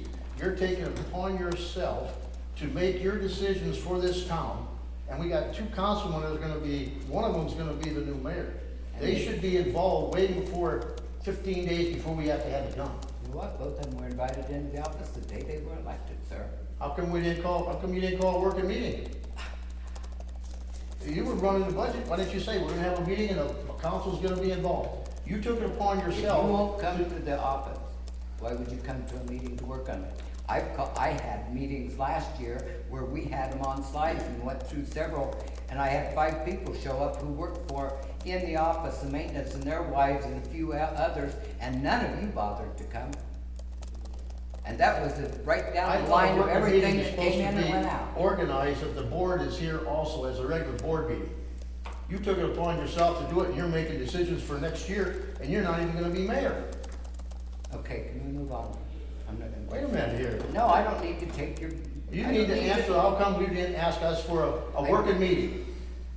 Call your own working meeting. You've called 2 or 3 on your own anyway. We wanna see some budget from last year. The last 3 I called, you complained that you had to come to a meeting. Just can't win, can we? Let's move on, please. Do we have? We have Mr. Miller here that needs to talk to us. Go to tentative date for that meeting then, for the 20th. Why don't you guys tell me when you can come? Because the 20th is when we're gonna get it to the media, right, to the press. What is next Tuesday? 20. Today's the 12th, is that right? Okay, so it'll come out on the 20th. You have to have 4 days, so you can't wait before the next Monday. 20th. So the last week is what I said, the last week in September. It would be 26th. best if we met Monday or Tuesday, so we still got 4 days to work on it. 26, Monday. That's 26. fine with me. Are we gonna be bringing this year's budget so we can look at it, compare how far we're off or we're on, or if we're different? We gotta compare it to something that we had. Why don't you, I mean, you got the paperwork. so have you, you've had whatever. Tell me what you want and I'll get it to you, Larry. We set the date for the 26th. You're good with that? That's on Monday? That's a Monday. Yep. 6:30 Monday. Make note of that, 26th will be the next meeting at 6:30, okay? That'll give us, the 30th is Friday. That'll Yeah, give us that'll 6 give days. us 4 days. 4 days. And we shouldn't have to, if we, and that should make sure that everything is up to snuff. Yeah. The only thing I care about is. I have a question. Hold on. The Hold on, 26th, is hold that on. meeting about the raising of taxes in Bloomfield? If That's it's right, zero, that's we're it. at 6 o'clock, That's- at 6 o'clock. That's right. Yep. Can we do it Tuesday? Sure. Does that give us enough time? Yep, Tuesday, yep. Should we go to 27th? 27th? 27. Is that just a statement or the whole? That will be the completed budget, because we're gonna publish the statement the week before, and I'll publish that just with major, it's only what, 5 figures, Brooke? They're just big figures, right? Kind of. The budget shows up on the statement form? is kind of like, here's what's coming in, here's what's going out, and this is what you're gonna have. Yeah, there's probably It's 6 not or broken. 7 lines. Yeah, it's not broken down into a lot of fun. And then the monies that we have left in our, And then what? the monies in our roads, street monies. That will be in the budget, but it won't be in No, that we budget have to break statement. out for 2020, how much we have left to spend. Yeah, Okay. yeah, we can, I can get, that's You on. can figure that out. I can give you a. That's fine. No, we can talk Jim, about it. aren't we gonna have a working meeting, we have it on the 19th or the 20th, so we can sit down and kinda go over a few things, so we don't have to. I guess along those lines, how far are you with the budget? Is it complete? Well, here's what I do with the budget as a rule, okay? We have a profit and loss that's kept up all the time, right? What you will do on the budget is, there's 2 or 3 columns that are already done, because you'll show 3 years ago what was your profit, what your budget was, what the next year was, what the next year was. The reason, I guess, for there's 2 of the prior years that this is what we planned to spend, but that might not have happened, especially in the last year. So that needs to be more clarified, more perfected when it goes to the state. So, believe it or not, there's no place on that budget to say, anything like this. The budget says operating, restricted, or streets, you know, there's about 7 or 8 lines. And you lump that all together. What I use to get there is I go to the profit and loss statements and say, this is what we spent in the police department, this is what we spent on this, and that's all operating. Within that, we can, once you put that in the operating, you can move that around within the year. So if I don't use as much to pay the water bills at the park, we can use it somewhere else, but it's all general operating. If you have a restricted fund like the streets, you cannot take restricted street funds and put them somewhere else. That's true of the lost funds, the street fund, but we have very few restricted, but what we have now, all the grants that we've got are in separate accounts because they can't be used for anything else. How many restricted funds do we have? Water? No, No. Streets? this, well, look at the profit and loss here. The loss was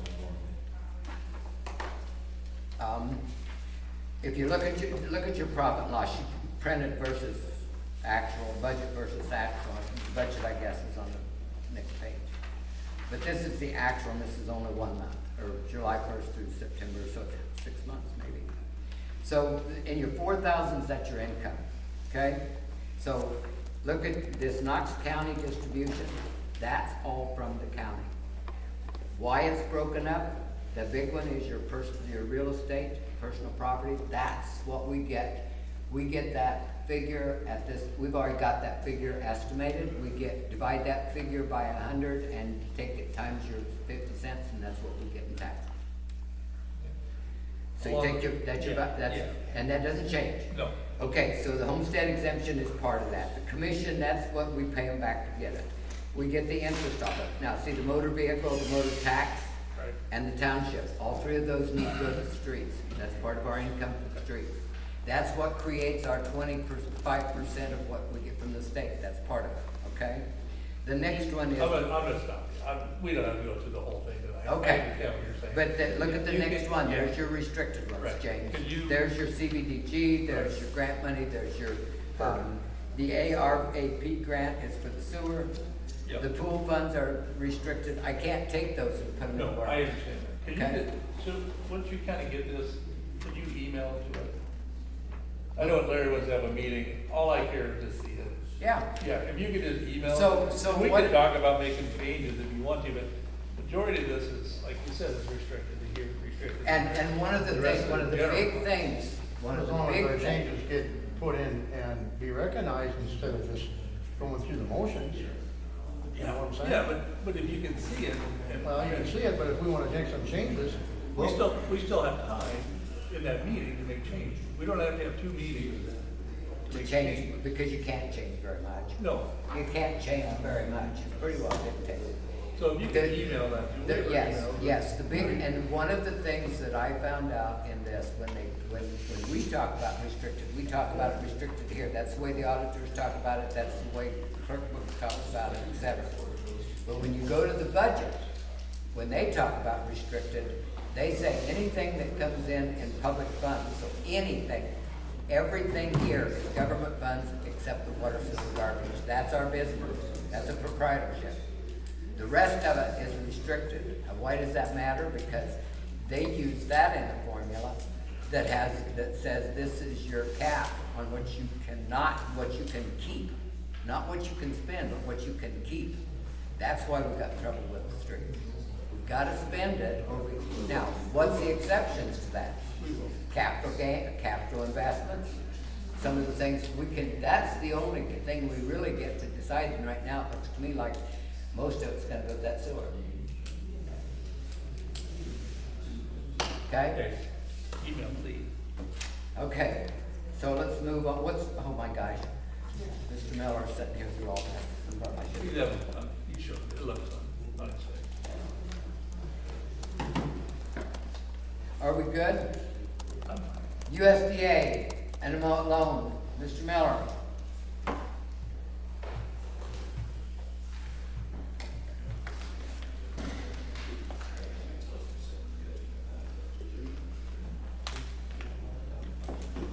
Good evening. I'm gonna walk up here so I You can bet. hear you better, and maybe you can hear me better, but, I submitted a contract. I hated to give you a 57-page contract, but we're using USDA form, and that's the contract we have to use, okay? I don't know if your attorney's had time to look at that or not. That's one item if you had any questions. The second one is we got soils report for the, I'm gonna call it the west side. I briefly reviewed that. There seems to be some very heavy clays out there. How's the west side? Yes, yes. So, Do you have a breakdown on, evidently now which property's better? and what? A breakdown on which property's better, on your opinion? I just off the record, I guess I think the west side would be better because we don't have to haul in bitumen or a liner. I'm shocked at how much material there is there On the west side? on the west side. Good material, good material, Good material. okay, Now, they did 5 holes. right? Do we need more than that? Well, what I understood, now I'm not trying to, but what I understood, we done these 5 holes and like you said, we had good soil. Okay? We don't know where the ponds are gonna go yet. So until we figure out where the ponds are gonna lay out, they're gonna probably have to dig some more in that area to see what needs to be put in or taken out of that property, am I right? That is correct. So until we get where the ponds, and what I was told, and you probably know this too, is the east side fence up to that property has got the best. And it works down and don't even get to the pasture because they didn't dig none down there. So we got good soil up on top, medium grade soil in the middle, and on the end we got, a lighter case, but there is some clay there, correct? Correct. So, There was clay in every test hole. yes, but the pastures never did get drilled down there, is what I was told. He has coordinates, GPS coordinates. where Yes, drilled the yes, he holes. does. And when we do the survey out there, Yep. we'll be able to tell where he drilled. And then we'd be able to draw them exactly on the map. Where you kind of suggest that the ponds will be, Yeah, correct? and so that's kind of how this all falls in. You need an engineer to go out there and survey it, I understand. design it, and then we gotta work the deal. The other thing I wanna caution everybody is, when you have really heavy clays, we can't just go out and use those really heavy clays, because we'll make it'd be like putting a plastic bag in. Yeah, you can't do that. Okay, so if you put the plastic bag in there, you're gonna need 32 acres of water. If we can seep a 1/16 of an inch per day, we only need 16 acres.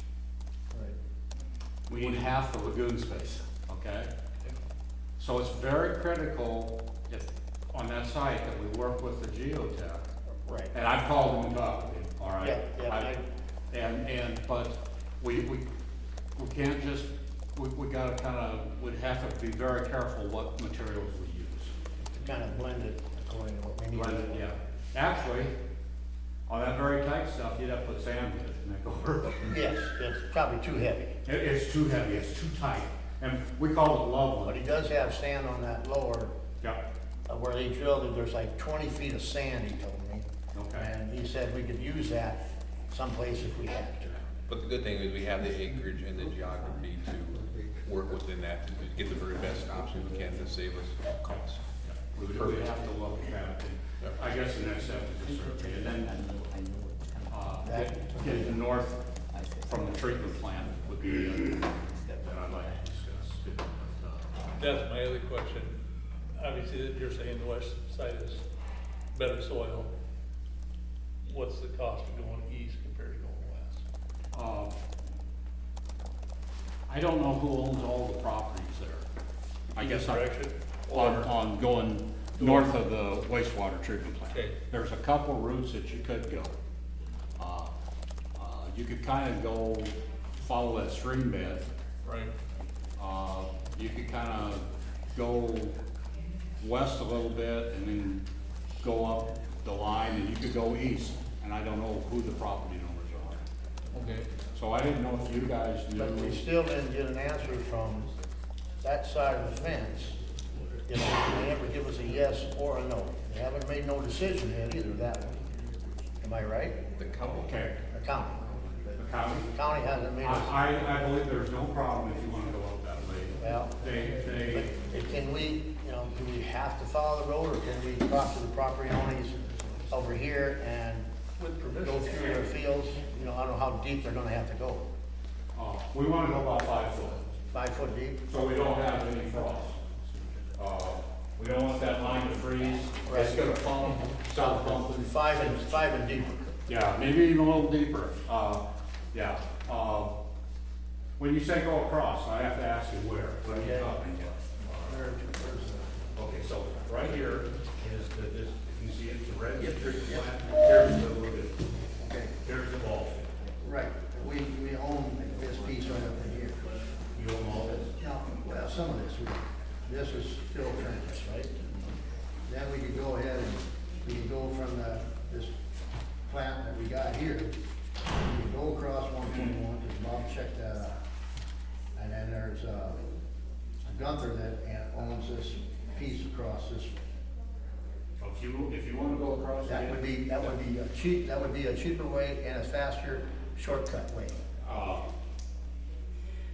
If you don't have to buy an easement right here. I understand, but it's a possibility. Yeah, if that's a possibility. Okay. And that's what I was saying down here, if we could, here's the treatment plant. You come up and go right up here. And this is the city's too, all the way, Well, this and is then the go city's back here. East County Road. Right. Yeah, we can go there, across the highway. Then we but- don't need easements. No, but after we get past this highway, we either gotta go this way, Yeah. or we can cut across. Yeah.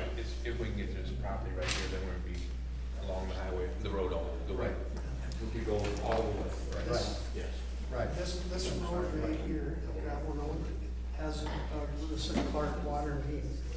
On which side? On the east side and the north.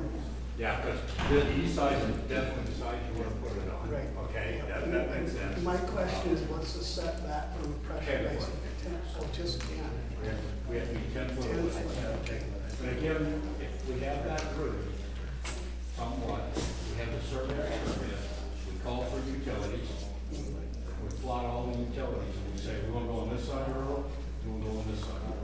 I can't answer But that. I'll check this out, and as long as we put this in a sleeve, Yeah, you got 5 foot deep below the road, we can do it in Knox County. You got it. There's no special permits that need to be put in here. Yeah, you have to go across for the field flag. Right. But that's in the state highway. Oh, yes, yes. Now, for that site, that's an additional cost. Right. Because we weren't crossing the highway already. No, we understand, But but, I mean, it still has to get across something. every site's gonna have unique, costs to it. Sure.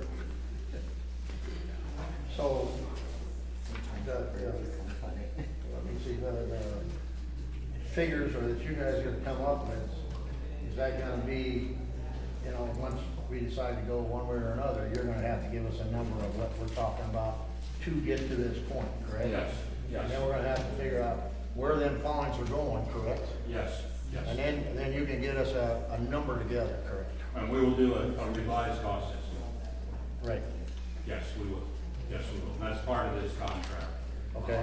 And then. Is there a time frame that you could say that you could have, if we make a decision, is there a time frame that you could say you could have a number for us? I was gonna use a local surveyor Okay? to kind of keep the money local. He's been on standby for a few months I here, know so, but yeah, you need to tell me which site you're going to, and then, I would call him when he got the survey. And it's gonna take several months. I would say 3 to 4 months. Now, our deadline, our compliance schedule, not deadline. Our compliance schedule was May 1, we were supposed to sign engineering contracts. May 1 of 23? 22. Oh, a little late here. Yeah, we're a little late. And then December 1 of 22, we're supposed to submit drawings and specifications to DEE. And that's gonna be done. I'm telling you, we'll do everything we can, but that is, it's not very far. Do they penalize you for not making these dates? No, but I think we would need to get some correspondence to him. From our lawyer? No, you did the other ones. He's been doing the other ones, so yeah, we would try to sit down with the schedule. And I think we're better off informing them rather than telling them we're gonna be late back. I think we'd be better off to say, we just purchased the land, or we have options on both, sorry. We have options on both for the land.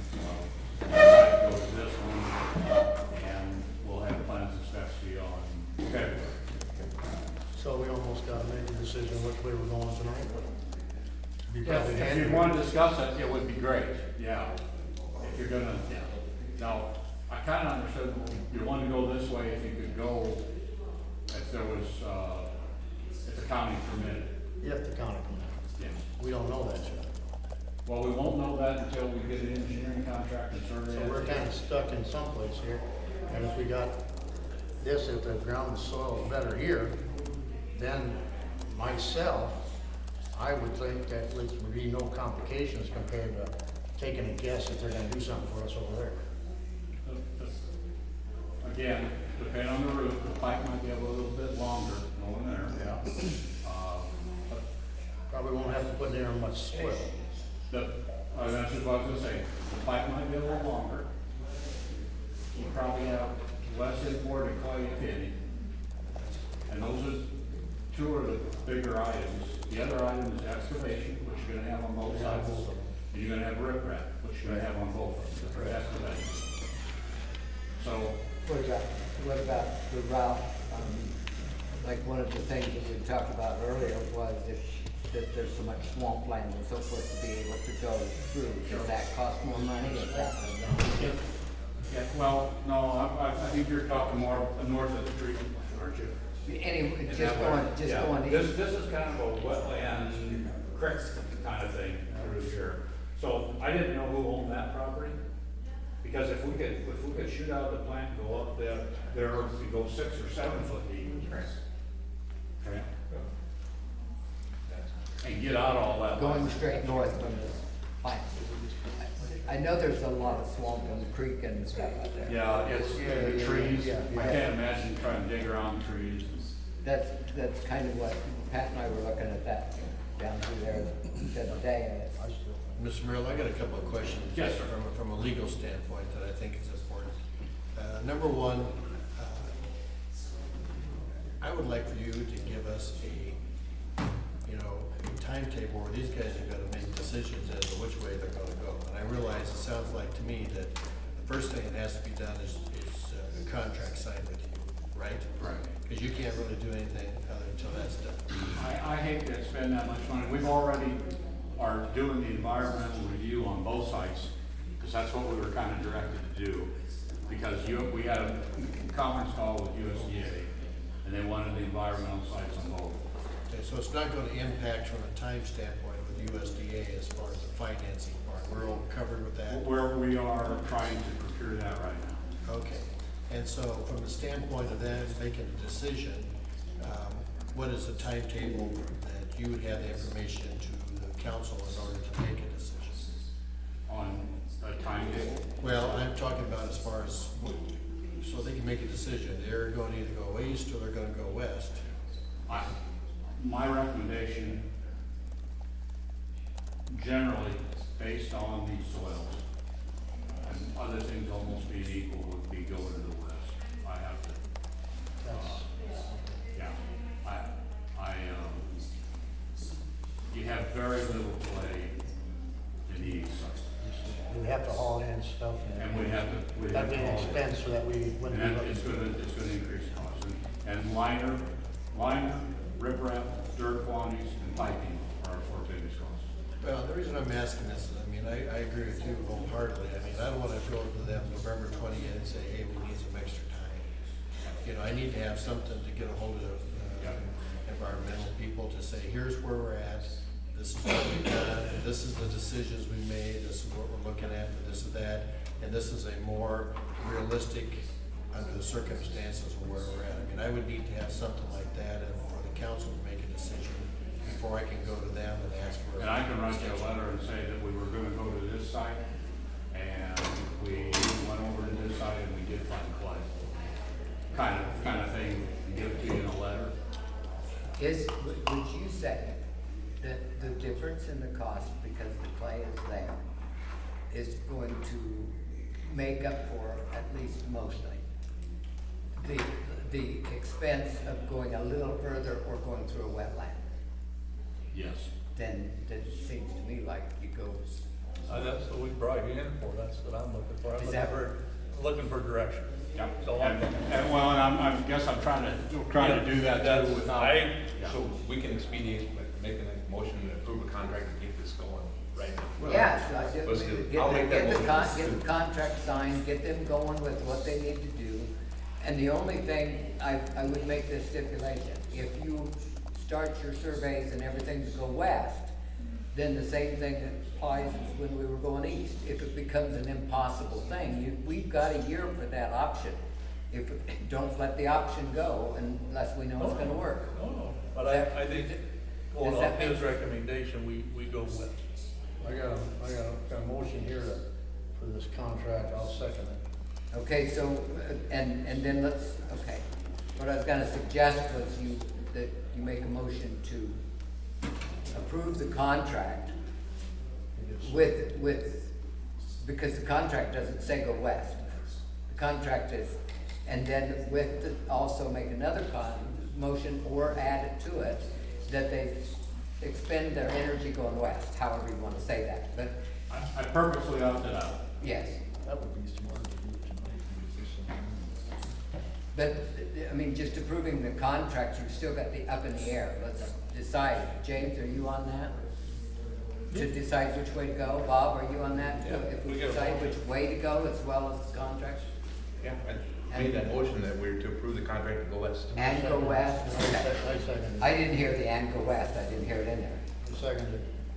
So what we're saying is, and work towards the Gunther property. Okay? So the motion should include moving towards the Gunther property. Okay? Mr. Miller, we talked a little bit in the back about the abstracting part of it. You wanna talk about that a little bit? Sure. Cause that could be a part of this, Motion. of the contract. Okay. With an USDA project, we have to submit a property document.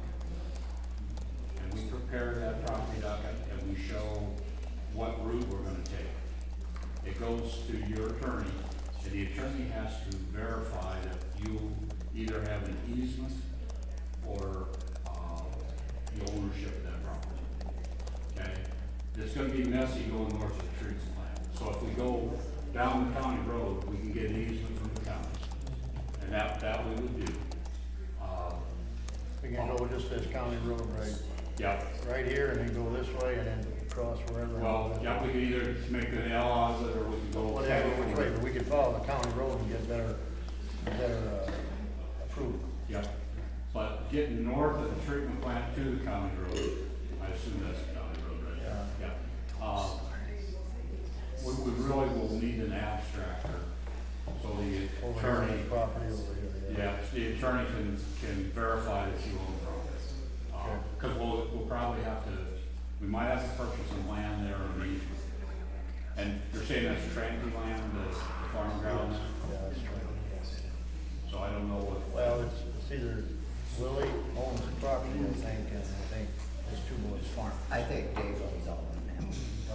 I think Dave owns all of them now. Everything. Oh, well, either one of those three belong to the family. Yeah, but Dave has control over it, but, if you go, the other thing is, some of that's on city property that would help with some of that too, I think. some of that might be Phillips too. Yes, there's that Phillips down There's there some next. Phillips ground drain in that area too. And now you're seeing why we need, Right, we right, need, why we're needing we the need an abstract. abstract, yep. So that needs to be a part of the. Yes, that needs to to be. authorize it, so Yes. you know that you Yes, got it covered. yes. So we want a motion to accept, to go to the Gunther land, to, accept your contract and to also include a Authorization. authorization to to hire an abstractor. And Yes. I don't know who you use or. Tim Goble. Okay. That means he's And- local, you And I can, can call that, we don't need to waste everybody's time, but we'll get him and I'll Yeah. get you a map to show some of the routes through there and. yeah, but he knows this, and he's doing some work out there. Now,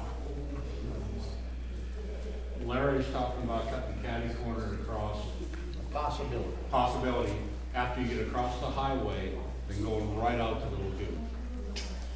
Across Highway 121. After we get on the west side of it. The west side of 121 and angled towards, this Gunther property. Doesn't matter, it just seems to me like if you go down the road, you're less likely to hit ponds and, you know, that's just me. Well, It'd save That's you up to a you. little pipe, but you'd always have access to it. Does he farm that? I'm sorry, I don't know. Yeah. I don't know.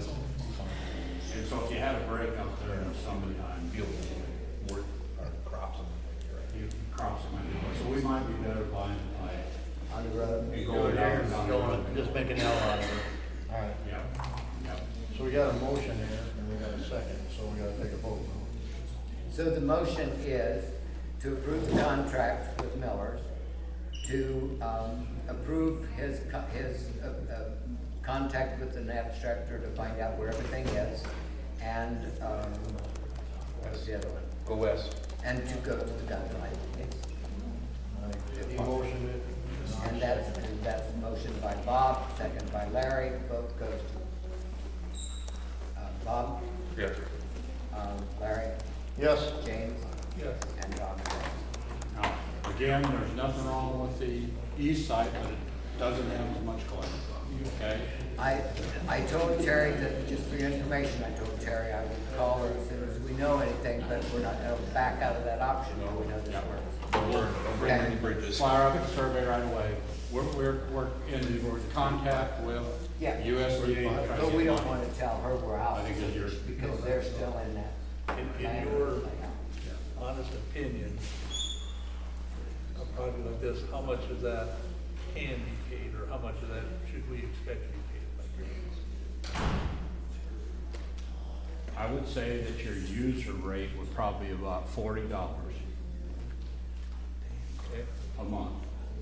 And anything over $40, you would pay $40 and you send it to USDA. Okay, and anything over that, this is what I've normally seen, is a grant. When you say $40 a month, what is that? What is the 40 per household? Yes. per Say home. that again, $40 based as what? Usually, it's about $40 a hookup Right. A month. a month. But that pays for the soup, or is that, That pays for the lines, the The whole lagoon, oh, we're at 32. you're at 32. Now, We're at I- No, 32. we're 30, no, we went up, 35. We're at 35 now, Yeah, so we're expecting, how many hookups do we have? 306, I So, don't know. so we're looking at, Just say 350. how many? Just say 350, it's close. 350, 360, right in there. Sorry, I don't mean to say it for you guys. About another $1,700 a month. Okay, or that's 17 days. That's the only thing that weighed on my head, like, You- where this money coming? USDA calls it the right to pay. And they feel like some people can only pay this much. Yep. And so that's how they work their magic. Now, they'll give you an You offer. mean they give you the extra over that? Are you saying that they kick in grants? Yeah, up that's over why that? they wanted 3 years to your records. 'Cause And they it's want to- over, it's the amount over that $40? Yeah, what Yeah, they, they have a magical number on a rate. And We've it's already got about $40. 100,000 at ARPA. And you're gonna swing the delay on about $32. well, Appreciate no, that. it's $3 million project. Our record. You're over $40. Right. Stop it to the per, Right. okay. Well, they, you know, they And they'll look at probably all told us it's So we got the ball rolling. Because she took it to 40 on top of what we were doing earlier. That's what I wanted to clarify. Yeah, so when Oh, yeah, yeah, if we're at 35, we gotta get to 40. we could go. Yeah, so, they'll come back with an offer. We'll have to review that. Great. And we'll go from there. We don't want too much money lying around, right? Yeah. So it's gonna take you possibly 2 months to get this all together. I would like to think we have the survey, have it plotted, so we can kind of start laying out the lagoon and work with the soils. So, But I think it's 45. if I don't- you want a letter I don't from me, know. I would probably ask if we could have a bid letting and finish. good, And I don't think that hurts you any, okay, because I don't think anybody's gonna be digging this year. all right. So I need to write up some script, get it to you, see if you agree, and, then your attorney would take it from there and contact the. Okay, That sound, that's good. How soon would you think you'll, Got the ball. rough estimate, that you'd get something to me? I would hope in a week, I will call the surveyor. That's fine, that's more. Yeah, yeah, I'll call the surveyor and see, I'm sure he's got other stuff scheduled. Oh, sure, that's no problem, I just didn't. But even though I have to wait for him, that'll tell me. I mean, I think if we get to the, environmental people by the end of the month, I would think that'd be plenty of time. Yeah, okay, that's, Can we sign your contract tonight? Is that all? Would that help you? I mean, is that where we no, are? you made the motion. You got Oh, it, you so need- you just send what you need. And if I ever do another job here, I'll never use that contract again unless we're doing USDA. I don't like it. But there's only one page, you know, we have to sign. We don't have, 57 pages. was I supposed to read all that? I'm sorry about that, so, all right, any other questions? No, sir. Thank you so All much. right, have a good evening. Thank you. And as you stated, there's additional expenses that we're having with our right now that'll have to help us keep that number lower, maybe not be 40, maybe 30. So that would be everything, they would bring it down a little bit so we can get more money from the grant. Say that again, Bob. All the expenses that we've incurred so far, you know, that make our budget, our sewer system is more expensive now, makes it look better because we have less money. We need more grant. Well, like I said, you know, Okay. we might, use that ARPA money to help get it out. You know, that we get rid of it.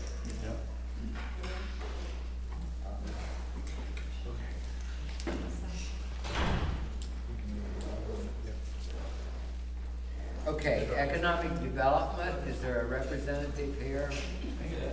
You guys want to say anything?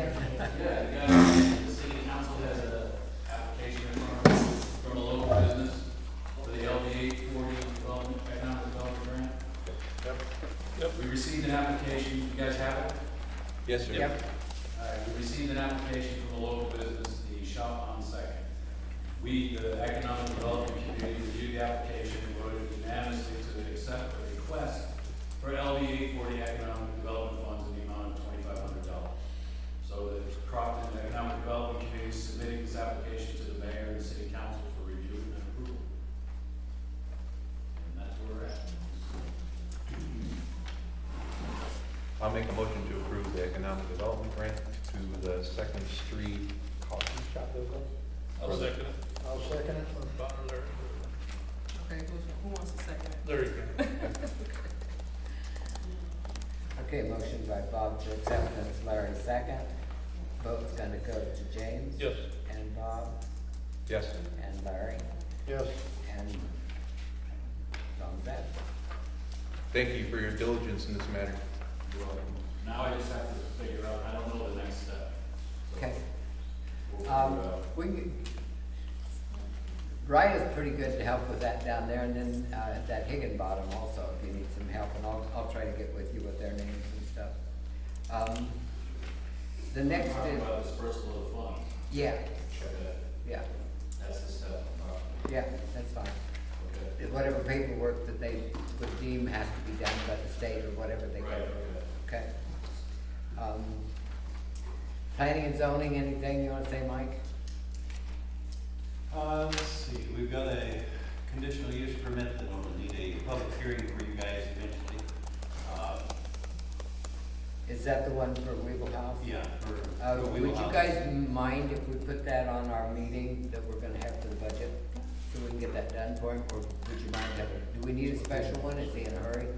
Well, he's not particularly in a hurry, and we need to have one before you. Okay, so you get yours done, then we can do it with ours. Well, If it comes up, you wouldn't mind putting it on there, right? Guys? we need to have a hearing before that. Okay. I don't think he's in a big hurry. Okay. Although I'm sure he can work hard to anyway, most anyone could. But he wants a permit to have up to 10 cars available for sale on his lot. Okay, now he does have a lot in the rear as well for parking. So it's not just parking in front of us. That all works out fairly well, space-wise. But in order for him to get his permit to sell cars, he has to have this permit to present to the officers, to the officials who will give him as other. They wanna know he's in the right zone. Yeah. Right, that's all, that's what it's about. And it's not particularly mentioned, so we have to say, okay, it's okay, even though it's not mentioned. Yeah, it's not. So, it's not a all I'm permitted saying use. is if all the rest of it gets done, can we put it on that next meeting? So, But we, yeah. any more? Yeah, we need to finish up with a recommendation to you guys for the zoning in the northeast section of the city, as we have already talked about for months. Yeah. And I'll get that to you Probably the first of next month? soon. Okay. Anybody here from, I'm sorry. Debbie, I don't want to push you, Mike. I want to thank you guys for, first of all, kind of covering my error in judgment on Ray Johnson's location and finally getting this situation resolved for him. I appreciate your cooperation. Thank you. He's a happy person. It made sense. Yeah. Thank you. Cemetery board, anybody? We're still kicking, I can say we're still kicking some ideas around for maybe a directory board of some kind of directory thing, so that we can remember that all the records that we shows who owns the lot, doesn't show who's buried there. That was one of the things that Evelyn Henning really wanted us to try to deal with, was so that we knew who was there. So she dealt with that a lot when she was trying to help with the celebrations and so forth. So, still working with them. Tree board, I talked with Dale Lange and asked him for the tree board to come up with some good suggestions. And you guys all put stuff in too. But it seems to me like that, we're losing a lot of trees out of the South Park, so we need to, and he said that they had pushed for years to get, just replace 2 every year, every other year, and said it just, and it just came to that point where they had to go. So, and they're not gonna grow fast, so we're talking, I said, and you guys think about this, what, if you know trees, whatever, cause I don't know trees, but they know trees. But the maple roots are up and fight the mowers, and the ash trees shed limbs and whatever. He said a very good one is the oak, but they take a long time. But there's those, and remember when I was in Texas, they've got a live oak down there, and I laughed and I said, oh, that's really the name of the tree? I thought that was just a song, tie a ribbon around the old live oak, whatever. But anyway, that's a smaller tree and grows faster, very pretty. I don't know if they grow here. This crossed my brain, so think about it and go off of that. But what if we planted some each year but of the old stalwarts that's gonna last, and then put some fast growing in, and then when if they're fast growing, they're fast dying. And then we can take those out and have room for some more of the bigger ones of whatever, so just have ideas. Kim? Well, I was just gonna say, talk to, Arlington Tree Yeah. or Fishers or whoever and see how big a tree they can actually bring in, because we got some real bare spots down here. Yeah, all of I a know, sudden now. I know. That's what Dale was saying too. He said a lot of those that they've gotten like free from wherever, that he said they come like this, and you gotta baby them along in a bucket for a while. But if you can get some of those that, or even if we could find a nice tree somewhere that somebody wants removed from their property that would work, I don't have a problem with that either. Somebody's got a tree out in the pasture that is really in the wrong place in that pasture. I know Todd Taney's got one of those cones that can just pick them up and move them, and so, everybody get your thinking caps on and come up with some ideas. Sure, are we done cutting trees in the South Park, or was it originally that one that hit that shelter, or that bathroom, is that the first one that had to go? I know that hit the. Yeah, there was 2 of them that went down in that, in that spot, yeah. Okay, so are we done cutting more trees, or, how much more is this costing the city for having, the 2 trees they told us what they were gonna take, right? Did they tell us what they were gonna take? I asked them to do this west side, For, and then like I said at the beginning, We're gonna probably take them all out. they're dangerous. well, no, I'm not saying that, I know, They're all private. well, yeah, I mean. but we don't wanna take them out now, Yeah. all of them? Not big deal, Well, probably, yeah. need those shade for a little while till the other ones get going. Until they fall on somebody, until they fall on somebody and Yeah. they're completely hollow. A good blizzard will take them Give down. them a hard hat when they go in the park. I crawled through it. If the tree itself is completely hollow, they should have been taken out 20 years ago. I mean, I just had a thought here. Yeah.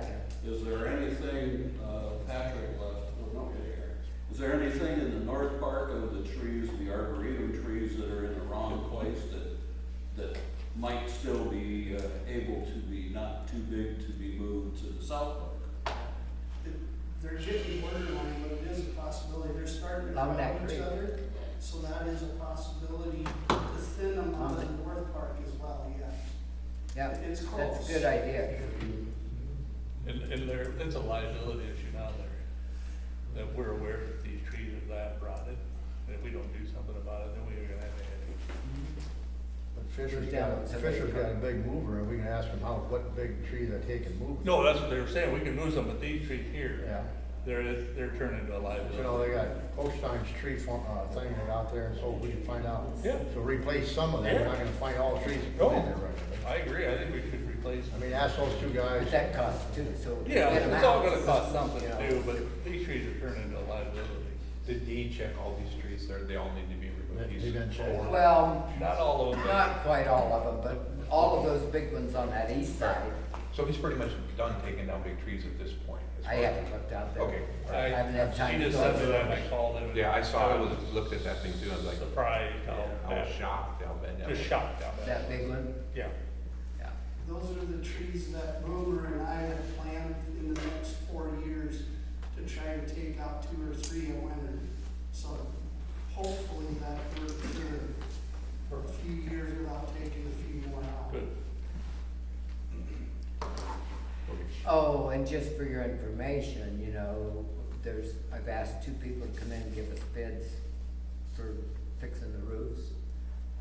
Ryan said if we got 2 bids, kind of see what, because of the insurance. I don't know, I asked them to give us bids for if they fixed what was damaged, and then give us another bid to make all 3 roofs match and look nice. And see what we could do with that, okay? So we'll just wait till their bids come in, if that's okay. All right, does that cover everything?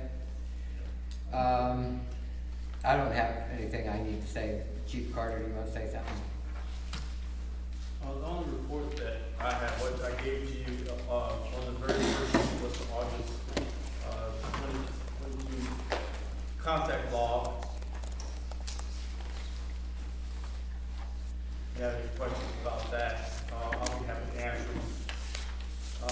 also want to introduce, Officer Miller, Aubrey Miller, who is now the, second officer here. Originally, we had talked to, I had talked to him about coming on. He's a fully certified officer, from Dundee County. I think he's got about 9 years of certified experience as a police officer. He is a, actual, registered and certified supervisor with the Nebraska Law Enforcement Training Center. His current rank is a sergeant, so he does those duties. Very good at talking with kids, working with folks in the community. Very good at bringing positive results and raising money for different things in the community. For like Halloween and Christmas and things like that. He has a lot of experience doing that, but it's just very community oriented. That's the type of person we're looking for. And as I said, this was a 2-officer community before. It changed, and now we can get it back.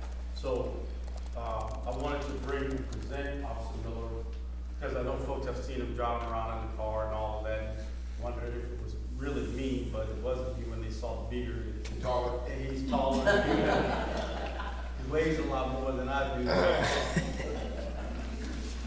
So I just want to introduce him to you tonight. And then we'll come back to that. So thanks. The next page is a budget that I put together. Basically it's a summary budget for a grant that I had applied for the police department, and to get equipment for the second officer, for the vehicles, for other equipment that we might need. I know the city provides a lot of these things, but we had talked about this before. This total project cost is $412,508. Now that is the ask for what I'm asking for in the grant. It doesn't mean that it's gonna be granted, all of that's gonna be granted, but in talking with some of the agencies in applying for these grants, much of this money has been pre-approved already.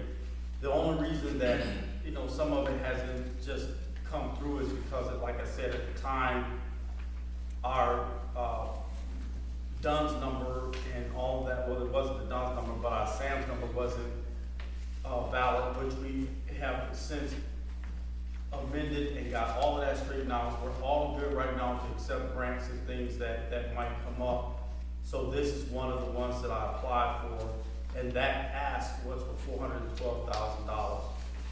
On the that next page is an estimated 2023 grant that I put together for the police department, and just adding up some of the most common things that departments need, plus adding the salaries, plus adding the fringe benefits for insurance, is what that came out to be. So this is not what we're spending. Of course, this is not what the city has ever committed to. This is just a proposal that I'm putting out there that to make things run really efficiently and to give us even money to have even another part-time officer to work on special projects for interdiction along the highway, or for drugs, or for human trafficking. Those grants are available too. We can get money to assist with that. I just included those in this estimated or proposed budget. It's just an idea. And then lastly was the public safety page. I had contacted the Howard Buffett Foundation. They're just one of the several foundations that I talked to about getting some of these monies. Most of the money that we're getting is from the Department of Justice, from the Crime Commission. Most of the money that's been pre-approved came from the Crime Commission because it comes from the federal government to the state to us. One of the other issues is that some of the monies that we can get as a police department must come through the county though, because the county actually gets the money, the sheriff's office does, and then they will disperse some of that money to the other smaller cities that have police departments, which I know we have one. I'm not sure how many other cities actually have a police department in Knox County, but it's based on the population of what they would assign to us from the county, from the sheriff's office.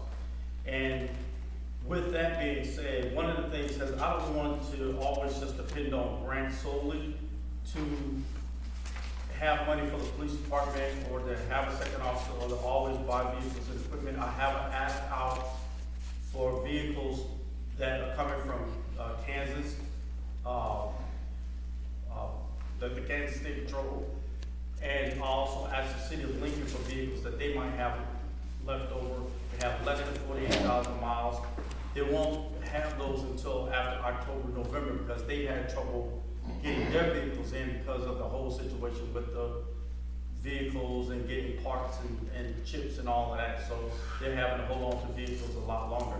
I could not find any for the $1,000. That is actually gone now. So the vehicles that we can get, if they come from the Nebraska State Patrol or Lincoln, they're gonna be probably around 7,000 or 8,000. They're gonna try to do, if they come from Kansas, they'll be around $29,000. But the vehicles are in very good shape. However, there's money from the Crime Commission that helped to pay for those vehicles for us. So we wouldn't come out of pocket as a city for that.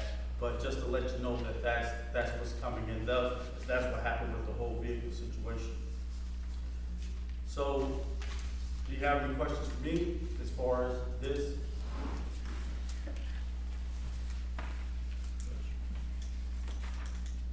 At all? So we're working toward it. So in October, after the fiscal year, this new fiscal year come in, we'll be much closer to when those disbursements will start coming. They're gonna come from probably late October, early November, all the way through the end of the year is when we'll start getting this money in. And the way that this grant is written, especially the one for the 412,000, but whatever we don't expense, this is for 2 years because we missed the COPS grant program that would pay for an officer for 3 years at $125,000 per officer. That grant program is only, it comes out every 2 years, but Lexipol is working with us, and they've also helped us to come up with some of this other money that we can pay for an officer, but this grant funding is only for a 2-year period. The dispatchers for the sheriff's office here in Knox County often have, and for some reason they think that up by the lake, because that is considered as Crofton, we get dispatched to up there. I've gone on calls up there. So the latest call I went on was a suicidal party. A guy was gonna shoot himself and his 2 kids that were in the back of the car about a week or 10 days ago. But I got there in about 8 minutes, and the guy was really despondent, and I called for a deputy, which they should have dispatched anyway under the circumstances. And it took that guy probably about 45 minutes to get there, because he was all the way on the other side of the county. But we have been dispatched there a couple of times because the dispatchers think that when calls come out, they say that it's Main Street or whatever, it's Crofton. We kind of go back and forth that that's Crofton, but it's not Crofton.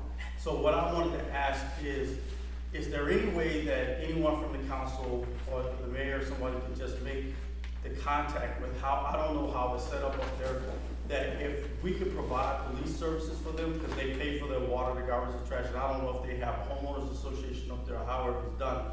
But if we could provide their police services, since we get called there anyway, that's $85,000 of money of revenue that can come to the city that's not granted. And if we cover them for police services, on the average, that's about what, an area of that size would probably pay for us, because we get there a lot faster than what the county does. Because the county at nighttime, they have a deputy that's covering 1,000 square miles of county. That's a long way, so we get there in about 8 minutes. It takes them a long time to get your calls. And we get called up there at nighttime. Not during the day, but at night, we do get called. What's the legal ramifications on that? Well, I guess the first question I'd have is, whether or not there's homeowners associations anyway that you would have to contract with.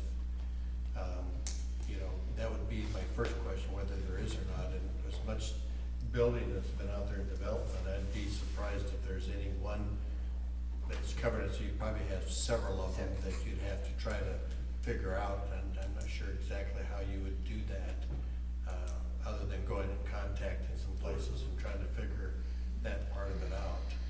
But I don't think it'd be much different liability wise from that standpoint, would you, John?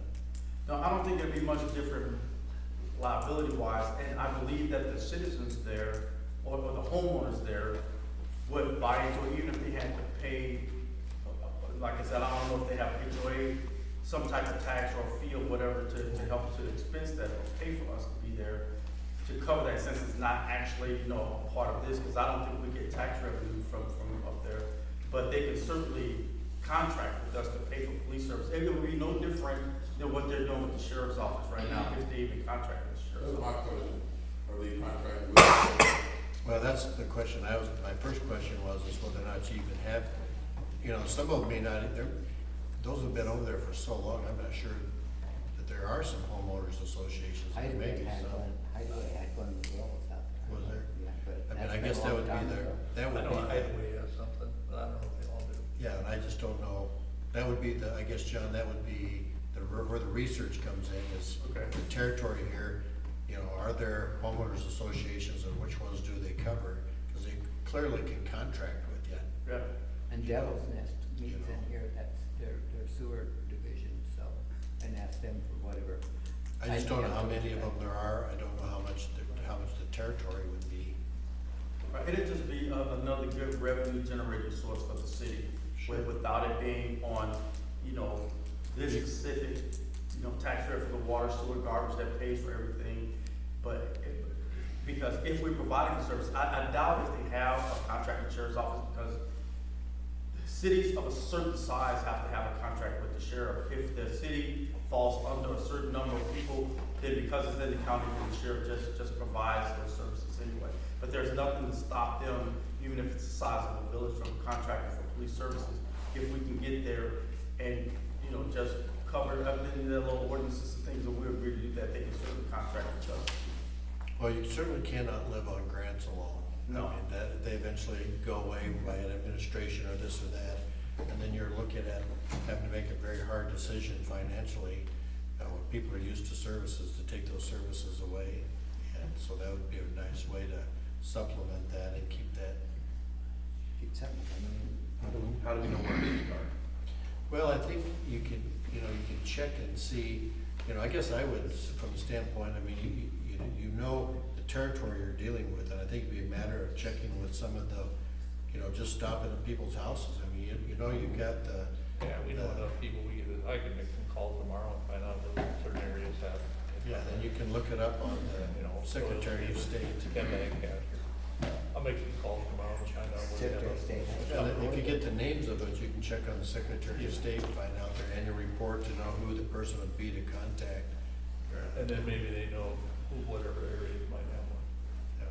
But the Knox County Sheriff would know if they're, have an agreement with them right I now. highly doubt they do. I'm assuming They're just covered because They're they're just in covered, county. they're not county, they're covered. In fact, if I was. Yeah, my opinion is if they had a contract with the sheriff's department, they wouldn't be. The sheriff's department is dispatching the PDI. I don't know, I'm not sure that the county can contract with them. No. I mean, that's part of their job. Right. That's why they try to contract with us. It's This already would their be job. something completely different. That'd be like having a private contract.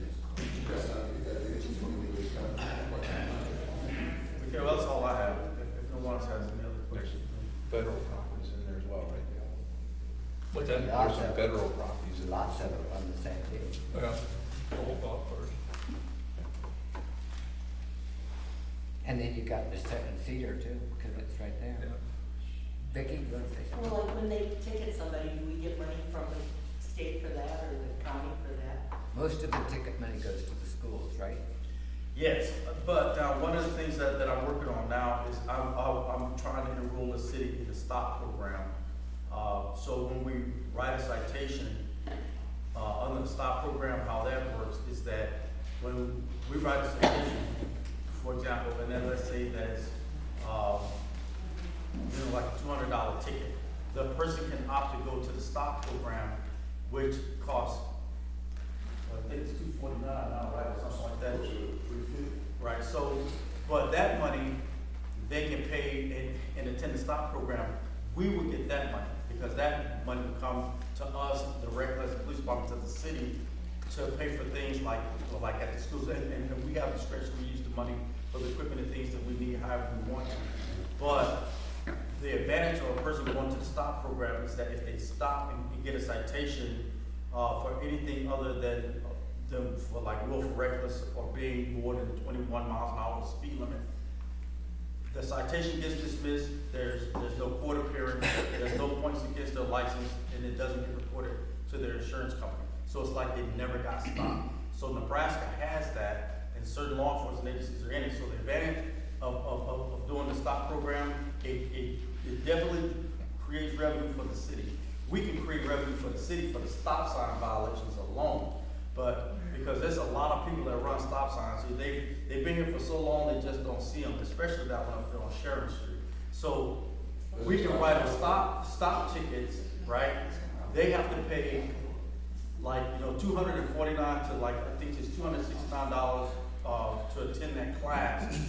But that money comes to the city. We get that money. Instead of us writing a state ticket, that money goes to the school. If we write a stop ticket, that money comes to the city. Now, I'm not saying that we're gonna be employees out here, but hey, if folks just pay attention, then they won't have to contribute to the system. But if not, it's just the way that it can be done. Do we then pay part of that back to the stop program? Do we owe them something No, for providing the program, or who provides the stop program?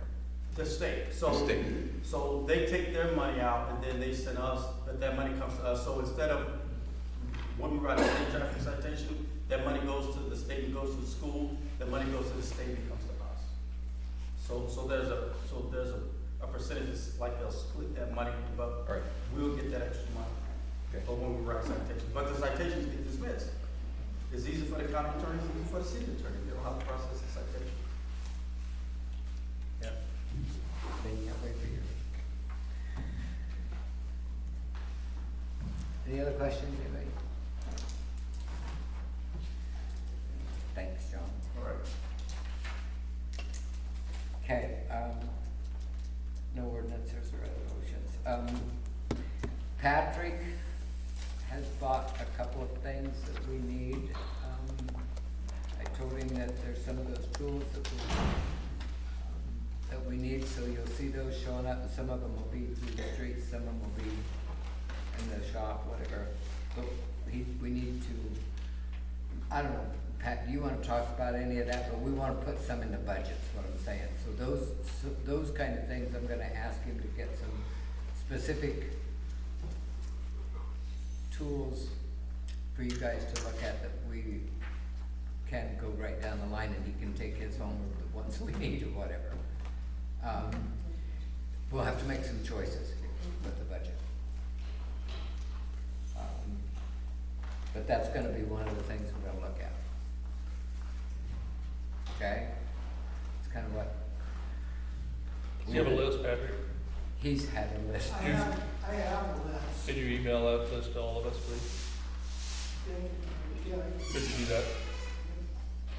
I don't have prices, I've gathered some, but I have a list of things that could be used. Please. Yeah. Does that list include the tools that are yours at the shop that you need to replace?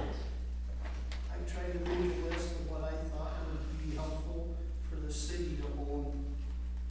It's not inclusive of what I have in my toolbox, but what would probably benefit the city financially to have for someone to do the mechanic work that is around.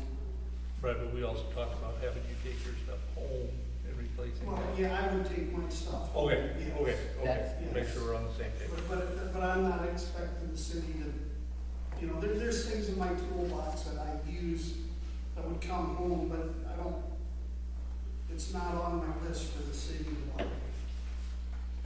But there's some bigger items that you could take home that's getting used. Okay. And then the next one is approval of a mandatory training for Unique, and you have a thing in here. This particular one is not mandatory, but it is a mandated that so many hours of continuing education be completed by clerks, and Arlene has picked up a few on the net. So, she ran across this. I actually asked at the auditor's office if they had anything to recommend here that would be for beginners, particularly that didn't, and he said he didn't know if this was it or not, so suggested I call Craig maybe, and so we can do that. But there's, 3 or 4 days here anyway, so I submitted this for approval, because it is mandatory that by the end of the year, I have at least 8 hours of continuing training. As of right now, I have 0. This is the first opportunity that I would have to be able to get those hours. The 3 days will give me 13 hours of continuing training. And, if I am not able to attend this one, the next regular scheduled, trainings do not start until June of next year. So I thought this would be a good idea, so I would be in a good position to be able to fulfill my duties as the city clerk and the treasurer. You know, that is a big responsibility. And so I would like to be able to take that training and not have to wait until the middle of next year. This is this week. Yes. Yeah, I saw that. Like, Yes, it is. You got motel reservations made tentatively? I do not. Okay. I didn't even know if I would have you the told me you had opportunity family to that go. you stay with, I right? think she needs something. yeah, so you could, I think we need something. Oh, yeah. Wasn't that the time? do we need a motion? Well, let's clarify, we've got did you say you stay with family? I do have family there. My father just had surgery for cancer. He is still physically in the hospital, so I just don't know how that will pan out. Oh, it's a 3-day conference, right? Yes, That changed. Where's it held at, Cornhusker? Yes, it is. It is not something that you guys have to pay in advance. I've already called, the Nebraska Legal Municipalities. They just told me to show up if it was approved, and after my training, I will get proof of training. I will get 13 hours that I have to submit, by January, by the end of January, excuse me. And then they would just send the city a invoice. And I believe when I sent you guys emails, I attached that physical email that I think her name was Shirley. Miss Shirley is the lady that I spoke with.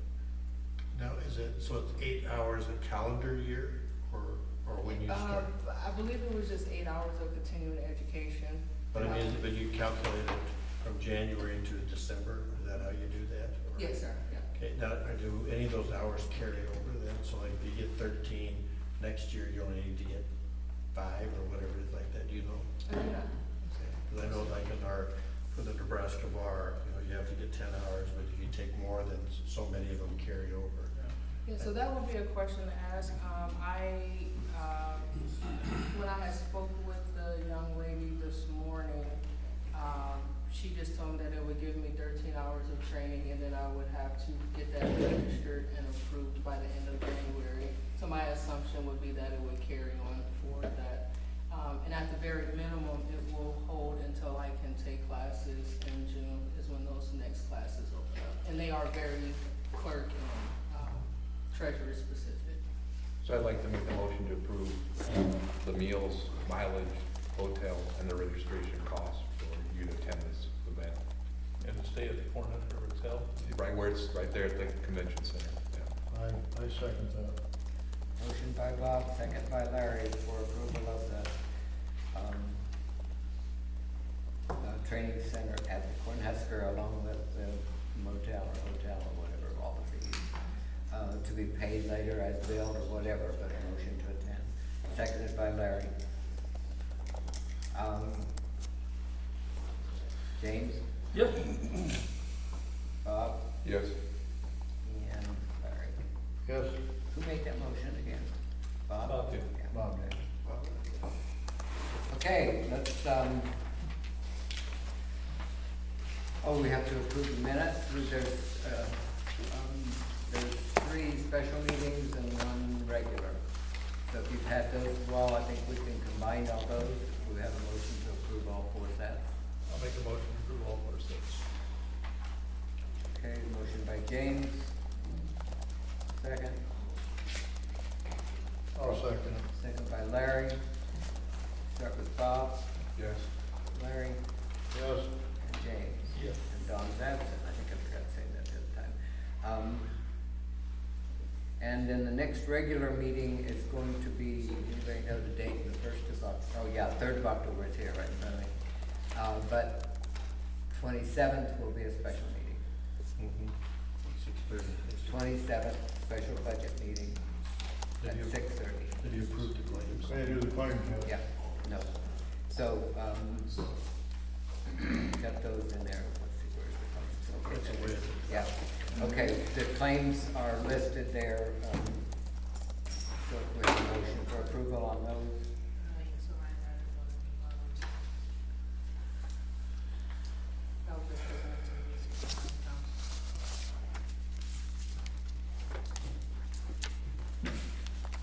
Council brought you a claims. For the boring of the site out there. So Site. which are, Why didn't they send it here?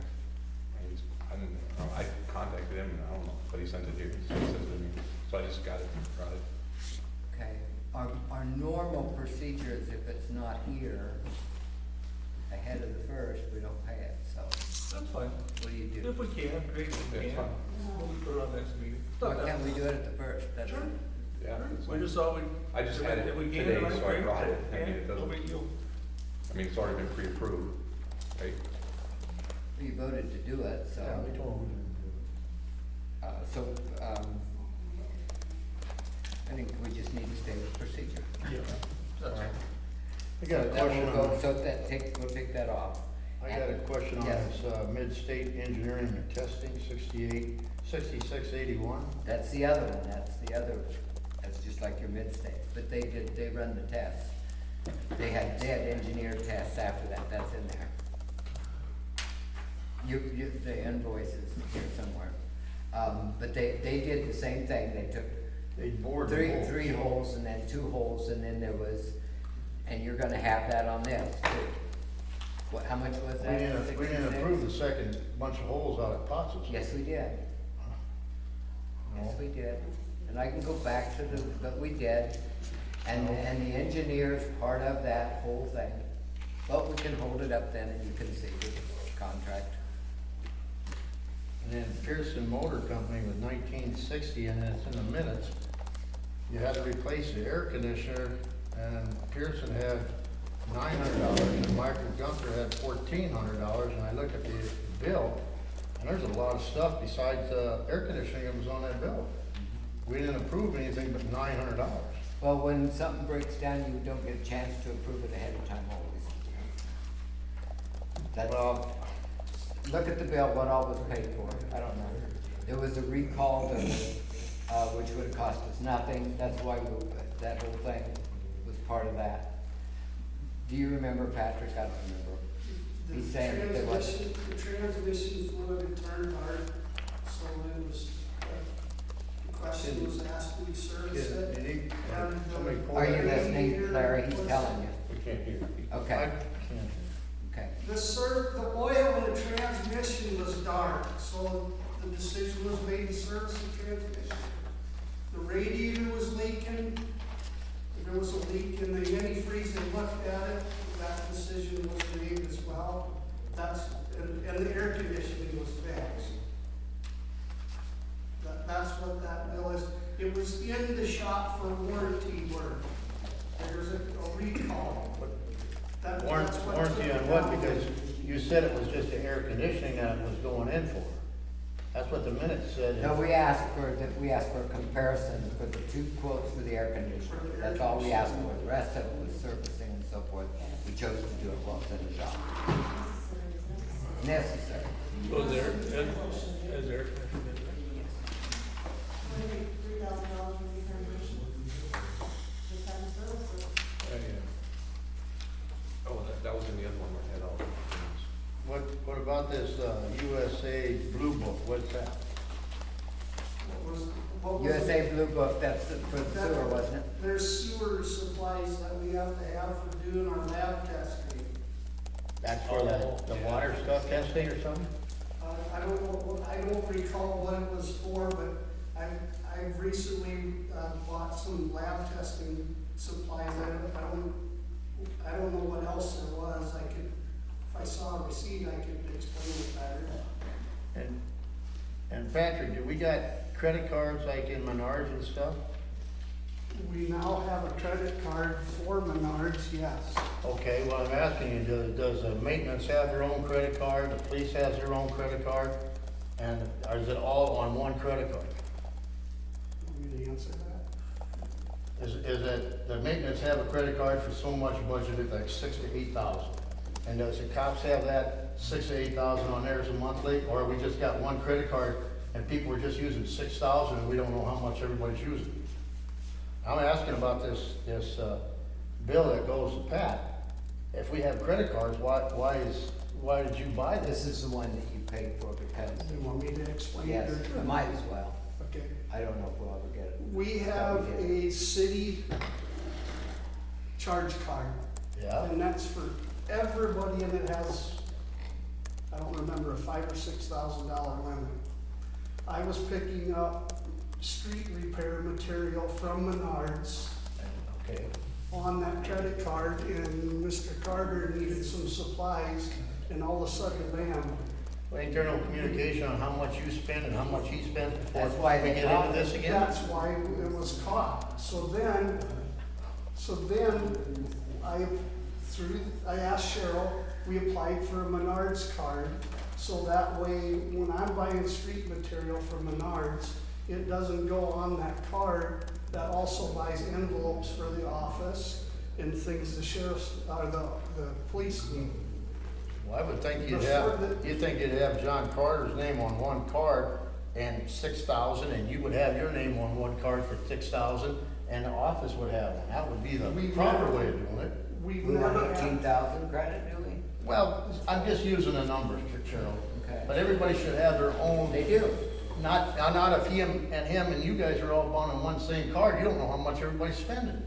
I have a question. Yeah. Is this all tax-free when we use the Menards card? We don't pay taxes South as a municipality. South Dakota has changed that, and we don't get it tax-free in South Dakota anymore. That's a state. Or Nebraska, that's a state thing. That's a state thing, and we need to go to the sales tax office and fight them if we're going to, but they start again with this. But realistically, you're out of state sales, they shouldn't be charging sales tax. Right. And I think that Greg would have said he was gonna have an argument, but before he So no matter where we buy it, we're paying taxes, no matter No. where just some places, they used to, Menards used to give us tax free, right, and you see people coming in our side, yeah. and they got their, And Walmart used to give Their- tax. their number or And then they whatever. said no, so there's something going on at the state level that's making them think they can. in South Dakota, or so we buy it in Nebraska, or South Dakota. just South Dakota we get taxed. Nebraska, we don't get taxed. Okay. Tax exempt in Nebraska. What's that? Tax exempt in. And even Yeah, but not your in big, South like your big companies, like any of we got a thing to fill out paperwork on the people that billed us for, I think, manhole covers or something, see, all that, as long as we're tax-free, they don't give it. It's just those local ones in Yankton that we have an argument. Okay. So, John, how much money do you think the police department needs per month on a car? Roughly. Well, for like a petty cash day, I would say probably around $2,500 to about $3,000. Because if anything more than that, we would have to get Approval from the board. Yeah. So we should get you a card that has your name with your 3,000, and you know what your budget is. The office should have their credit card with their name on it, and 3,000 or whatever number we need, and the maintenance should have each three different cards, 3 different names, 3 different budgets on each one of them. Well, I think the maintenance card should be more, because what they buy for the streets and stuff is probably. There'd be more stuff, Yeah, yes. maybe way more. So we can't have him buying stuff and then you buying stuff and the city and the town, office buy stuff. Nobody knows where the checks and balances are. Yeah, we know exactly where it is, cause when they come in, it's in Well, the then there shouldn't box. have been Pat paying this in. He should have had it on the card. They just had too much. I'm not saying it costs too I much. didn't get to explain the whole situation in this situation.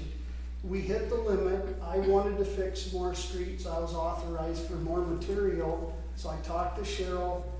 Menards doesn't have 12 pallets of street repair stuff on them, so I talked to Cheryl, and I put 2 pallets on my personal card so we could get them ordered, so that way we could have them to continue fixing streets when we were only in this one situation that's related to the over hitting our cap on the card.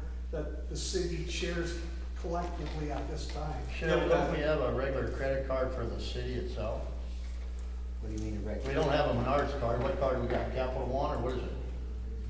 What is that card that we got at the city? We had a bill in here for, not First Menards. Federal. Huh? Isn't that First Federal something bank or something like that? So why can't we get 3 cards with 3 They different? do have 3 cards.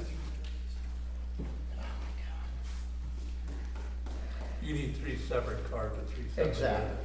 They are 3 separate cards, but you want 3 different accounts? No, yeah, probably, You're not gonna get it any other way. no, probably have to go that route, 3 separate Larry, accounts. here's what We we've try done. not to. Yeah, I know how it works. I know You how know, it works. I got credit cards I'm too. big on it. What I'm saying is your charge, you're getting this much money, John's getting this much. You have no idea who was going. If you knew you were over, you should have waited till the next month. But that's what I'm saying, nobody's talking. But not for No, listen to me just for 1 second.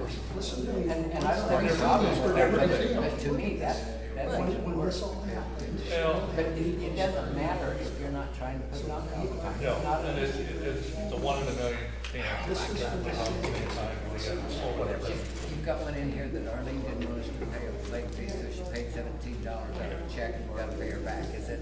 No. It's not a big deal. You need, I didn't, on the bills, will we charge tax on the Menards purchases or not? Ask that. So we weren't?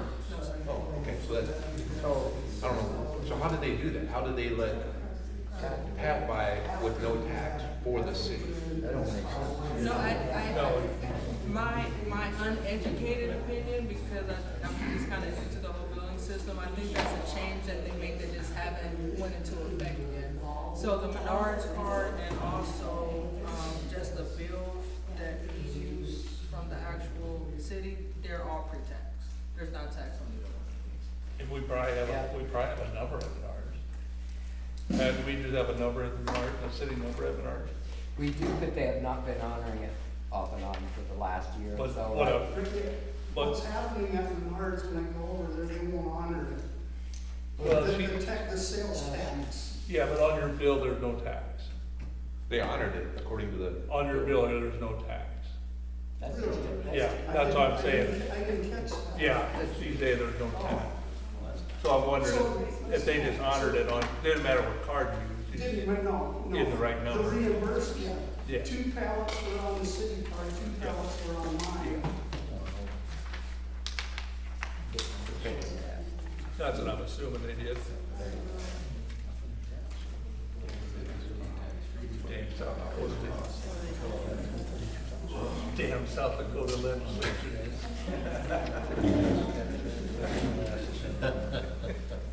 Don't hear me say that.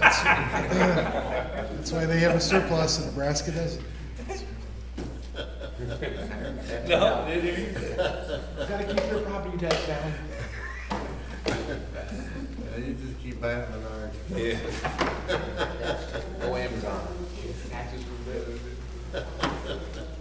They can't make up their mind with the cash release. I don't know. Because it was working and. Yeah, all of a it's sudden it wasn't. got tax on Yeah, it. that one got This is taxed. just I'm not picking. sure if this was. Yeah, that's just the picking. They've got, they're taxed. Okay, I got another question Yeah, on the that was Department my of area. Revenue. In March and July, an estimate of $1,200 and we paid $7,000. What happened? How come we paid March and July in August? Because they were late. Who, we were or they were? Well, we paid it, so we were late. You're gonna have some more late ones because they didn't get, I mean, that's just the way it has been. Do those come with a penalty or no? They just- Sure, if you, except that you pay some interest usually. Okay. We got into this a year ago when we changed a lot of them. And I wrote them a letter and they sent us all the penalties back. The second line that is listed, Nebraska Department of Labor, is actually supposed to be income tax withholding. That is my error, and that is for 2 quarters, first and second quarter of this year. For the unemployment? There is no Income tax withholding, there is no Withholding tax. unemployment. That's the one he was just talking about, I think. Well, the second one where it says $20 is the estimated cost and our actual cost was $2,900. Okay, $20, That was the estimate cost for the Nebraska Department of Labor for unemployment insurance. I caught the error too Hey, late to mechanic, fix it, cause I talk already right. emailed it to you guys and printed it out. That line is supposed to state income tax withholding, Nebraska income tax withholding. I did not include an estimate because I've never done your income tax withholdings, but actually paid was $2,971, and that was for first and second quarter of this year. okay, so if the unemployment will probably not have, that $20 is about right per month. And we wouldn't have any right now because at this time of the year, you only pay unemployment on the first 9,000 or 7,000, 9,000 of income. So we would be all paid except for probably the council and a new employee. So that's always low, and we only pay like .0001 or something. It's very low. So I caught that this morning or whatever when I went through that and said that can't be unemployment, so we looked and there's 2 quarters of withholding. Remember, the withholding comes out of the wages. We just hadn't got them in. That's on me. So the Black Hills Energy, we're way ahead on that deal, huh? Looks like it. I didn't have a chance to check that out. I don't know whether, there was some things in May that got paid twice. Nicole had been in and written some checks, and Arlene had been in and written some checks, and some of them got doubled up. And some of them didn't get paid. There again, some of the stuff that, that had to have 2 signers, but then that wasn't everything.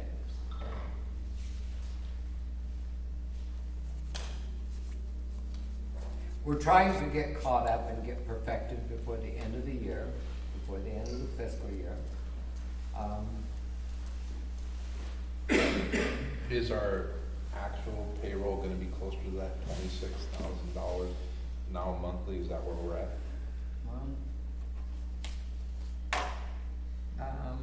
It would have still been high, a little high in August because of the pool. We still had kids out there until the end of August. The pool people got, on last month it was like 32,000 and we estimated 15. The pool people get paid that much money? I didn't say it was all due to that. We've got a new officer, we've got a new clerk. You told me it was a pool that's how come that 32,000. Now it's 15,000 estimated, and now we got 26,711.91. So I'm just trying to figure out, if we got policemen, I have no problem, but last month we didn't have policemen because you said it was the pool people got that money. And that's a lot of money to pay the pool off. What was last month, do you remember? 32,000. 32,000. Okay. And the estimate was 15,000, so when you said it was the pool people that got it. Okay, the 15,000 is an estimate. What he asked me was, is that true? I said it's gonna be. Actually, it was 32. Okay. If you'll let me answer that, we're going to have more. We have 2 police officers. Answer We that have one. not even had a police officer at all for a while. We have 2 of them now. Okay? And and July and June are all gonna be high because of the pool.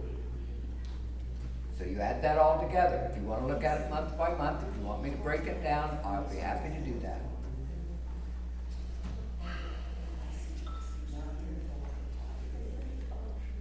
And so the only overtime wages now, like for August to September 12th, is maintenance people, right?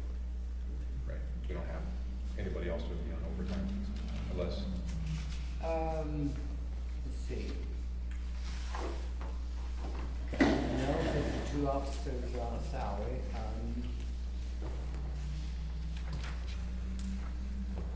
Well, the office could have overtime. I would doubt that we need it, Right. but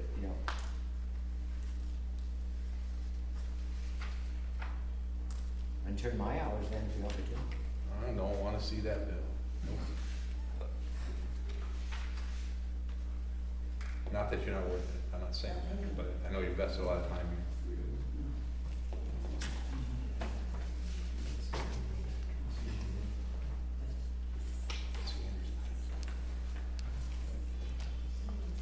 by the way, for you, people on the council, during that hitch in the computer last month, you got, your Medicaid care was something like 7 cents or something. So there's a little extra out this month to even that all out. So it's evened out. I think it was $2 or something. It's no big deal.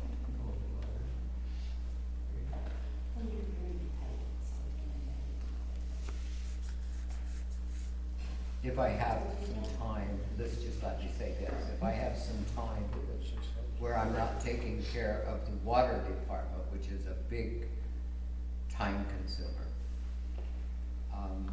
if I'm not taking care of the utilities, then that will give me more time to just withdraw and work on the budget and do some of those things that need to be done.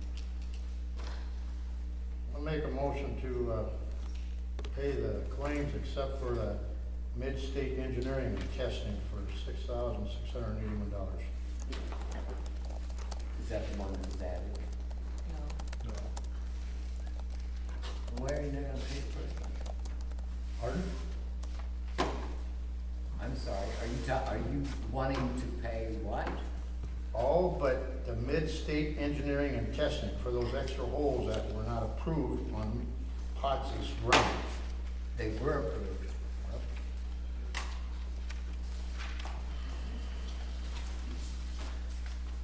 Okay, so what's the new company that we just got the bill for? Come in, it's mid-state engineering and testing. What's the deal with that? The last one that we gave you today? It's, Certified testing. That's certified. certified testing. Oh, I don't have it. Okay, so, do you have that bill? Yeah, I turned it in. Turned it here. $4,400, what we approved. Yeah, we approved that. That one actually was approved. Okay, so was the others. We approved going back. 5 borings for $4,400. Was it 3 to 5 borings for $4,400? We're not talking about that one, we're talking about mid-states with. I'm talking about that one. I understand that, I'm talking about Yeah. mid-states, that's the one he wants to not pay. So, Mid-States was mid-states was 3 holes, they came back and said they wanted to do 2 more, we approved that, and along with it, and I'm gonna guess you're gonna get that here, because in that whole estimate, their engineers, remember you said, I wanna go here, because they got the engineers that can test it too. So when those engineers tested that after the fact, to give those reports to Millers, that's part of the whole thing. So, We did not approve of that extra holes. Jim Yes, said we're we not did. taking any more money out there. No. At that meeting. no, he did not. Yes, he did. Okay, we'll check it on the video. So I don't know. I think the quote was, we're not investing one more penny out there. And that's right. Okay. That was before you guys decided you were going this way. So I'll second that motion to approve the claim minus the Okay. $61.